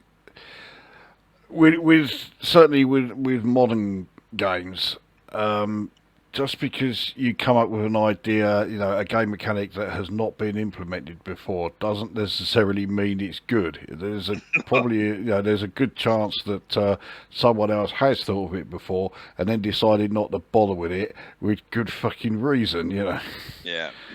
Going back to the Nintendo Wii, you know, if you want to open a door, you've got to go like that. I mean, I just want to be able to walk through the door. I don't want to have to get my right hand and pull the door open. You know, it's a game mechanic that they've added in just to kind of try and justify having this motion control thing, whatever it is. But Yeah, yeah. There's another game mechanic that I can mention from a much more recent game that I really am not a fan of. I've mentioned it to you, not in a video, and that's in Baldur's Gate. Well, Baldur's Gate 3, I should say. In fact, there's two of them, and they're both designed to mimic if you're playing an actual tabletop RPG. yeah, But I don't think either of them have any business being in a computer role-playing game. So the first one is that you're walking along in an area and suddenly you get a notification that you've made a perception roll, but you failed it, and so has everybody else in your party. So you know that there is something in the area because you've seen the notification for this perception roll, but because everyone's failed it, it's never going to reveal what it is. And I just find that really frustrating, that I know something's there, but it's never going to show me what it is. Do that in the background so we can't see it. That's what the two Neverwinter Nights games did. They just did it in the background. So if you could see it, bing, it appears. If you can't see it, you don't know anything about it. I much prefer that. And the other one that it does is when things just stop because you've now got to do a dice roll, and you have to actually click on the dice and what's the dice roll and that.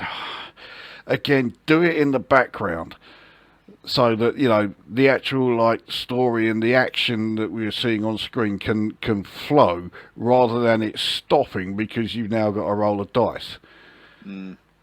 So those two game mechanics I just do not get on with at all. It's unnecessary. It doesn't really add anything. It's just more an irritation.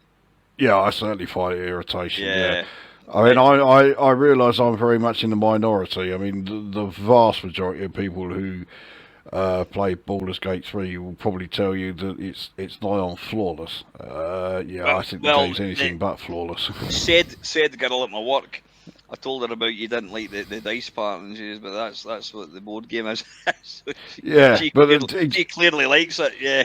Yeah, but that's the thing. See, I love the tabletop game, but the dice rolls are for the tabletop game, not this. That's how I see it. Aye. No, I get it. It's kind of similar to having to use if I can open a door using a wand. You know, just let me go through. You know what I mean? One game mechanic which I've just thought about there when you were talking is the insisting putting like a cutscene animation when you lose a life or something. The most frustrating one ever, and it got to the point where I stopped playing the game because of it, was Evil Knievel. No, not Evil Knievel. Eddie Kid's jumping challenge. Yeah.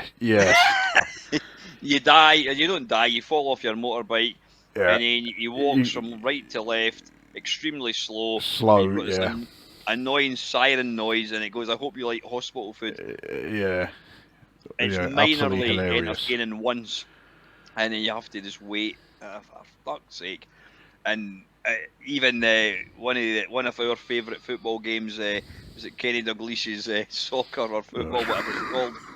when you score a goal, I'm sure you see like it comes up with a picture, or the same with the referee. You get a picture of this bald referee blowing the whistle. It's just it adds nothing to it. You know, by all means, have it there. Give us the option to turn it off, because it just becomes annoying. Yeah, I just thought another one, right? Okay, when it comes to losing a life and it taking a fucking age before you can get back underway again. Yeah. It's a game that I really like, but I really do wish that they had taken this out, or at least give us the option to skip it. Beyond the Forbidden Forest.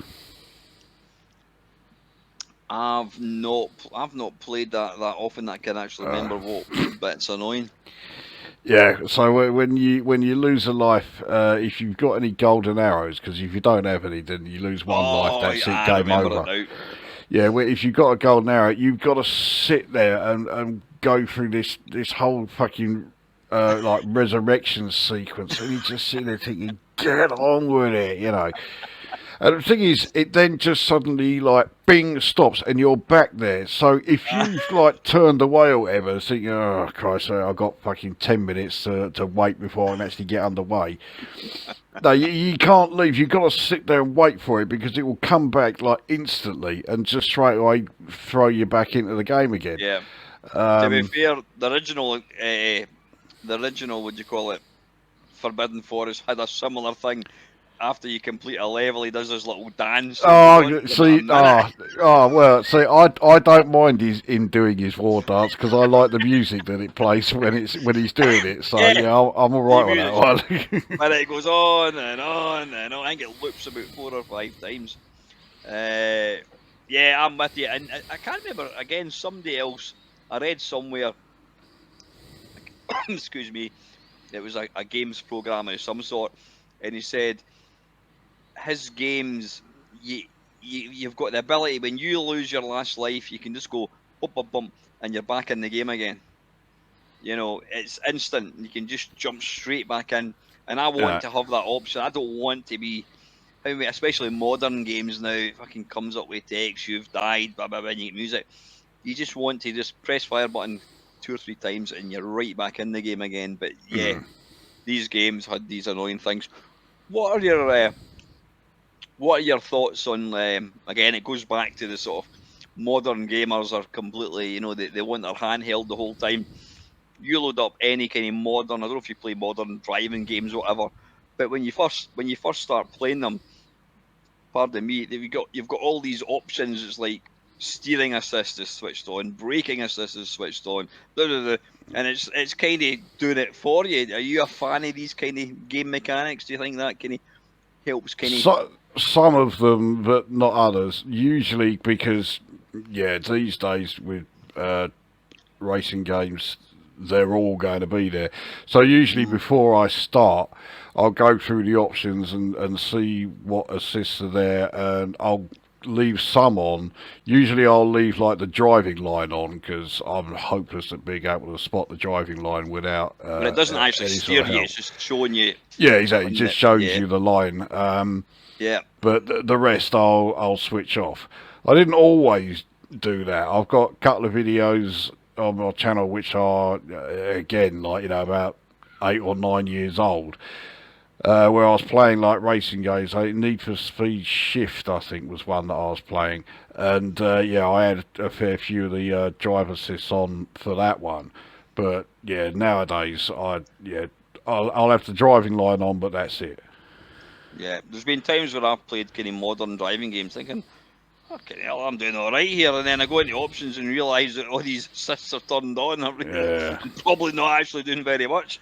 Uh, Yeah, so that's the problem. If you Yeah. have too many assists on, all you're really doing is sitting there just like holding down the throttle for the accelerator, and that's all you're Aye. doing. So yeah, Uh, I turn a lot of them off now.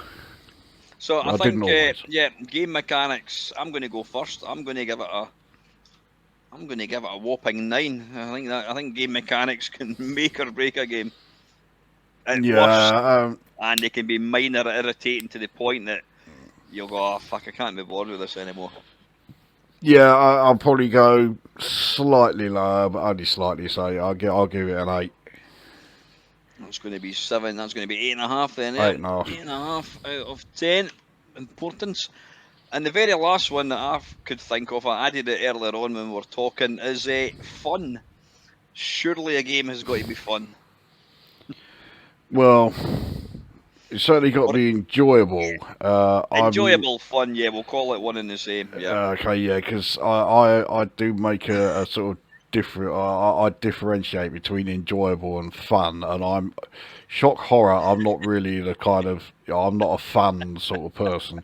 Um, but yeah, obviously the game has to be enjoyable. But I think that's all the other options that we've been through Mm. dictate as to whether or not a game is going to be enjoyable or not. Yeah, You know, it's not a simple matter of, hey, this game has, you know, shit game mechanics, shit gameplay, shit difficulty, shit learning curve, but but it's fun. is it enjoyable? You know. So yeah, I yeah, that's dictated by all the other stuff, I think. Yeah, it's a sum of all these ones. Yeah, I suppose it would be. It's got to be fun, or entertaining. I mean, saying that, there's been games where, I mean, I don't really play. In fact, there's only one game that I actually play on my phone, and it's these tiles move back and forwards, and you've got to try and stop it. And it's like playing Jenga. You just stack them up, and it's all about timing. And all you do is you just tap your finger on the screen, bum, bum, bum, bum, bum. And it's not fun. It's fucking irritating, but it's quite addictive. I wouldn't describe that as fun. But I think probably most video games, if not all of them, yeah, they've got to be enjoyable. You've got to enjoy it. But as you say, it's a sum of all pretty much everything that we've already kind of ran over, I think. Yeah, if the game is good enough, then if it's got some aspects to it that are not particularly enjoyable, but you know that what's coming will be, then they can get away with it not being enjoyable. Then I guess I'll go back to, like, you know, my two regular examples. So we go to Elite Dangerous. Now there are some aspects of that game I don't find enjoyable at all. I don't like going out trying to find the various materials needed to do like engineering on my ship. Thankfully, I don't need to do it very often, but there are still occasions where I do need to. So I don't find that very enjoyable, but I know that when I get that done, I can then, you know, upgrade whatever ship I want, any amount I want, you know, no problem. So then I have like an incentive to do it. And I don't find it a grind. That's something different. But it's not the most enjoyable part of the game. And then the other example, again, we're going back to Baldur's Gate 3. Now, I don't know if you... Well, actually, I got a pretty good idea, actually. You didn't. My last Baldur's Gate 3 live stream that I did, I can honestly say I didn't enjoy a single second of it. But I knew that I was getting to a stage where I would start enjoying it. At the moment, my characters and all the parties are still fairly low level, so they're constantly missing whenever they're attacking anything, and spells are constantly failing, and all this thing, and it gets absolutely infuriating. But I know that once I've got past that, I've still got the vast majority of the game still to go, and I will be in a state where I will be able to enjoy it, because things that I'm trying to do will work, and you know, and we're not going to keep missing everything all the time, you know. So yeah, I'm having to sort of endure the frustrating and annoying part of the moment, so that I'll get to, like, you know, the good bits. Yeah, you've got your vegetables to eat before you get to your jelly and ice Yeah. cream. Yeah. Aye, yeah, I totally agree. Yeah, there are bits to games that I've played in the past that annoy me. Things like, even we're talking about game mechanics, like Pit Stop 2. I thought it was a great game, but having to fucking change tires, I just found quite annoying. It was like, No, I had no problem with that part of Pit Stop 2. I was quite okay with it. But no, I think a game's, you know, let's be honest, you're not gonna, if a game's not enjoyable, you're not gonna play Well, it. you're So, not going to go near it, no. so I think, well, I've called it fun. Yeah, we'll call it enjoyment. I think we've both agreed it's probably quite high up on the list. Well, I suppose it's got to be a 10, but yeah, I think everything else dictates that rather than it being a part that's you're going to set yourself right. Yeah, this game's gonna be fun, even though Yeah, everything else about it is shit. It's got to be yeah. enjoyable. I Well, don't think it quite works like that, but I'll give it a 10, and because aye, obviously it's got to be there. because whilst not every game is going to be a 10 in enjoyment factor, and you might still play it, but if you're looking for the perfect game, you're going to look for a 10. So I'm going to go for 10 as well. So there we go, a 10. So that kind of wraps up the sort of individual bits. So I think before we go into the sort of perfect game, if you want, on our list, the graphics out of 10, they're only a 1.5 out of 10 importance. The sound is only a 2 out of 10 importance. Playability is a 10, it's going to be playable. Complexity is a 5. You can get simple games, you can get slightly more complex games. Controls, again, is a 9.5 out of 10. Difficulty is a whopping 9. Variation. Why have I put -3? What the hell was that again? That was different. I can't remember what we put for that. Oh no, 3. So I beg your pardon. It's -3. You fucking idiot. Yeah, 3 for variation. It doesn't have to be varied to be a fun game. Game mechanics 8.5 and enjoyment 10. So yeah, the 5 key areas. It's got to be playable. It's got to have good controls. It's got to have a good sort of range of difficulty. It's got to have good game mechanics or not annoying game mechanics, and most of all, the old there's the 2 10s, yeah, enjoyment as well. That would kind of pretty much be the perfect game in our opinion, which is obviously factual. The last bit before I'll let you get to bed was: is there the perfect game that would appeal to everybody? Is that pretty much what you were thinking about? Well, yeah, is it possible for To a have developer to develop a game that will appeal to everybody? So I knew my answer from the start, and it hasn't changed. I would say it's definitely no. No, there's no way it can be done. No, I mean, games going by my YouTube channel. It's 100% blokes that watch it. It's not women, and I think probably I don't know.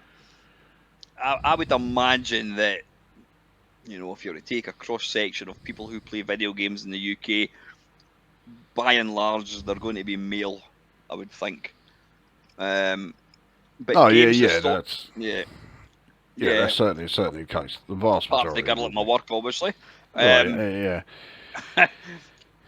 but I mean, there have been games that have come out throughout the years that have appealed to women. Um, any woman that I've known has got absolutely zero interest in video games, none at all. Couldn't care less. Not interested. The only one was somebody I used to go out with many years ago. In one game, well, the only game that she played, and she absolutely loved it. In fact, there was two.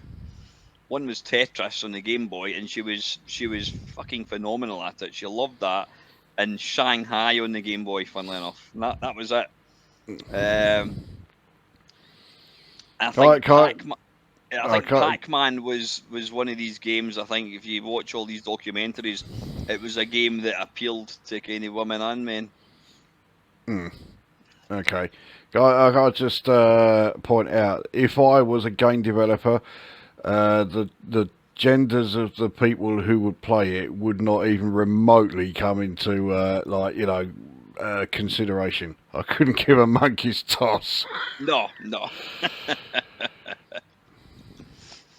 So I mean, yeah, yeah. I mean, if do you think if there was the near perfect game, no, not perfect game, the game that would have, I mean, I suppose you could. Again, you've got. I hate to say it, but games that have made millions and millions and millions and millions, and it's the reason people like a lot of the 8-bit developers have now moved on to mobile phones. Shit like Candy Crush, the whole casual gaming thing. The number of people you see in the train, they're sitting, they don't play games. They're not interested in playing games, but they'll sit and play things like Candy Crush. Yeah, exactly. So I was thinking more along the lines of that it's going to appeal to every video game player rather than Yeah. like the casuals who only play shit like Candy Crush Saga and all that fucking bollocks. Um, so I still don't think it can be done because obviously right. The games that are going to appeal to the most people are obviously going to be the biggest sellers and the most popular games for each system. Well, let's have a look at the Amiga. Do you know, I'm sure you do know, what was the biggest selling game of all time for the Amiga? And therefore had the biggest player base on the Amiga. On the Amiga, what would be the biggest selling game? And it's not going to be like Batman the movie because it was like it was No. bagged in with the thing. No, it's not that. Lemmings, possibly. No. No, I mean you'd have Shadow thought the Beast. Lemmings. Oh no, Shadow the Beast was nowhere. Biggest selling game in the Amiga. Hmm.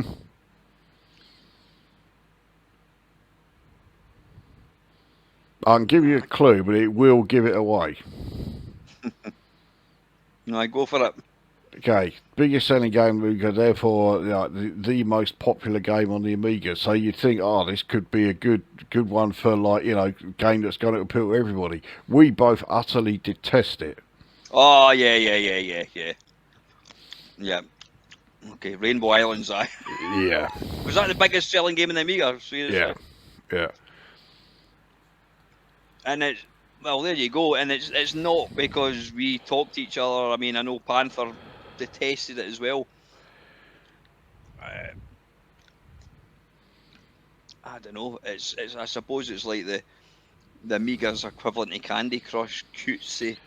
Exactly. Easy. So I mean, for the Amiga, the game that had the biggest sales and therefore it had the biggest audience, the most people playing it. We both hate it, deservedly so. It is a fucking hateful, fucking pus-filled sack of bollocks on the on any computer that it's being played on, let alone the Amiga. So yeah, we can't stand it. So we are two prime examples here that trying to create a game that's going to appeal to everyone is. I think it is impossible. A game of such staggering popularity as Rainbow Islands was, and I would rather fucking nail my nutsack to a fucking sandpaper than play that game. So you're right. I mean, if that's the best-selling game, you could say, well, that is the best game ever. It's going to appeal to the most people, and it quite clearly did appeal to the most people. But it's quite coincidental that you and I fucking can't stand it. Yeah. It's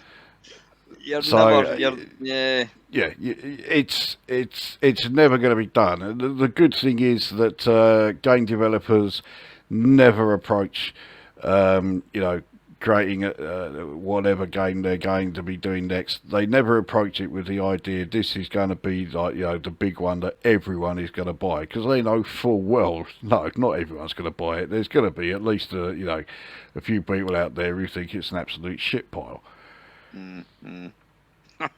I don't know if that's what Andy Braybrook was thinking when he decided to do Rainbow Islands, but. Yeah, there's two here that certainly don't think it was a good move.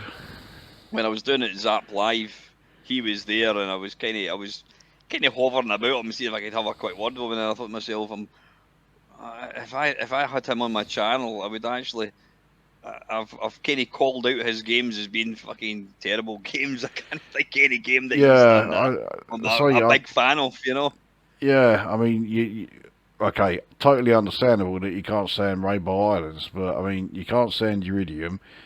I can't stand. It's too difficult, way too difficult. Yeah. Well, you quite like Paradroid, don't you? Paradroid, yeah. Paradroid's a good game. It's not my favourite game, but it's I can't stand Paradroid. Really? Yeah. And then there's Alley Cat, which I think is fucking awful.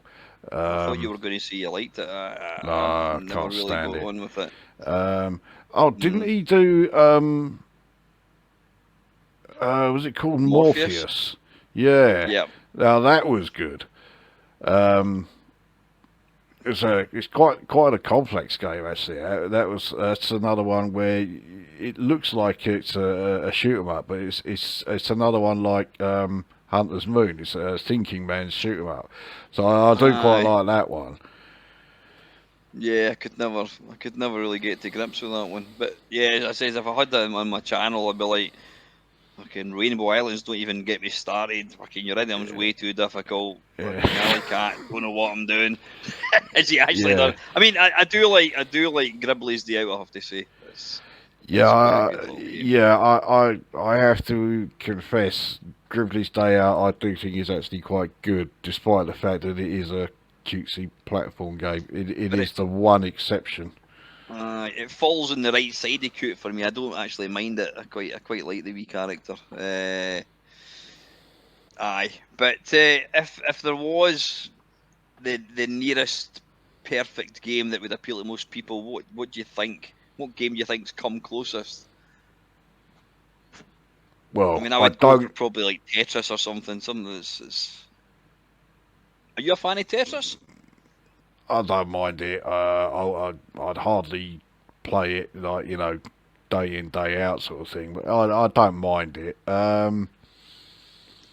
Yeah, I suppose it would have to be something like that because I was thinking, even though I don't agree whatsoever, I was thinking Rainbow Islands is it. But actually, I think you probably nailed it with Tetris there. It's like fuck. I'd much rather it be that than fucking Rainbow Islands. Right, before we wrap up, in your opinion, bearing in mind playability, controls, difficulty, game mechanics, and enjoyment, what game would you say is in your opinion is that game?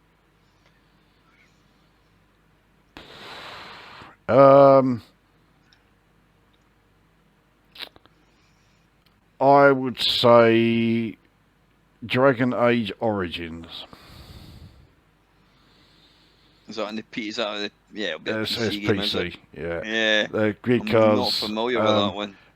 it's a role-playing game, and yeah, it has all of those things absolutely spot on. I think it's the greatest computer role-playing game that there has ever been, and I don't see that title being snatched away by anything in the near future or even the distant future. Yeah, So and does it go kind on. of tick all these boxes? The playability, Yeah, controls, yeah, difficulty, yeah, game mechanics, and enjoyment. yeah, Yeah, yeah, all of them. yeah. And it also ticks the two that we considered a bit less important, the graphics and the audio. Mm-hmm. Yeah, So nice to have. it does do the lot. So that would Yeah. be my choice. Yeah, obviously, you're completely wrong. It's going to be Super Pipeline 2. I knew you were going to say fucking Super Pipeline 2. You actually said in your video retro game review for Impossible Mission that it was the best video game ever. Yeah, it Yeah. is the greatest game Is it better than the all other one that you've time. just mentioned? Yeah. What, Dragon Age Origins? Yeah. I mean, the two are totally different. You can't really compare the two, but Well, if yeah, you can only ever play one again, what one would you pick? Oh, fucking hell. Well, one lasts a hell of a lot longer than the other, but yeah, I'd have to go Impossible Mission. I can't not choose the game that I consider to be the greatest of all time. See, when I was watching, go and just see when you pick up the pieces with like the jigsaw, whatever you want to call it. You were saying that you overlay them or something. Have you got to turn them around so that it's like the same piece but a different colour or something? Is that how it works? I couldn't quite understand. You get the 4 pieces. It's kind of like it's like a jigsaw puzzle. Yeah. So you've got to put them all together so that they form a solid square where you get a few dots in there, and it forms a pass card. And once it's formed that pass card, you then get the letter of the password from that pass card. But how do you know what bit? Because once you pick up a piece, you can flip it that way, you can Yeah, spin it that way. How do yeah. you know You what way don't. to do it? I don't understand. No, you don't. You just got to try and fit them all together. And you place them on top of each other. So how would you place one correct piece on top of another correct piece? Does it Yeah. fill in the blank, the space, so you try to make it a solid? Yeah, Or exactly. something? It fills it in, so you got the two of them overlapped there, and then you got to try and find okay, right, a third piece that's going to fit into the space that's left. Get that in there, and then you Right. can see like the shape that's left for the fourth piece. So Yeah, you're the then last looking piece should be through. the easiest piece. Yeah, Right. I yeah, never forgot that. Another but bit yeah, that Yeah, hold another on. bit that would completely fling me is when you've got the wee Simon Says, you've got to do it in pitch order. Yeah, And from even lowest to highest. I think you said you can get to like the 5th level, although I think you only done it up to like level 2. Even level 2 is going bing dong and you're like, and I'm like, I fucking wouldn't know that. I couldn't really. I mean, I can tell the difference of tones, but I couldn't really determine them differently enough to actually put them in order. I would struggle with that part. I mean, even if you get it wrong, you just start again straight away. So as long as you play them from lowest to highest, you could even just try and work it out just mathematically. At some point you're going to put them in the order that they need to be. Uh, Aye.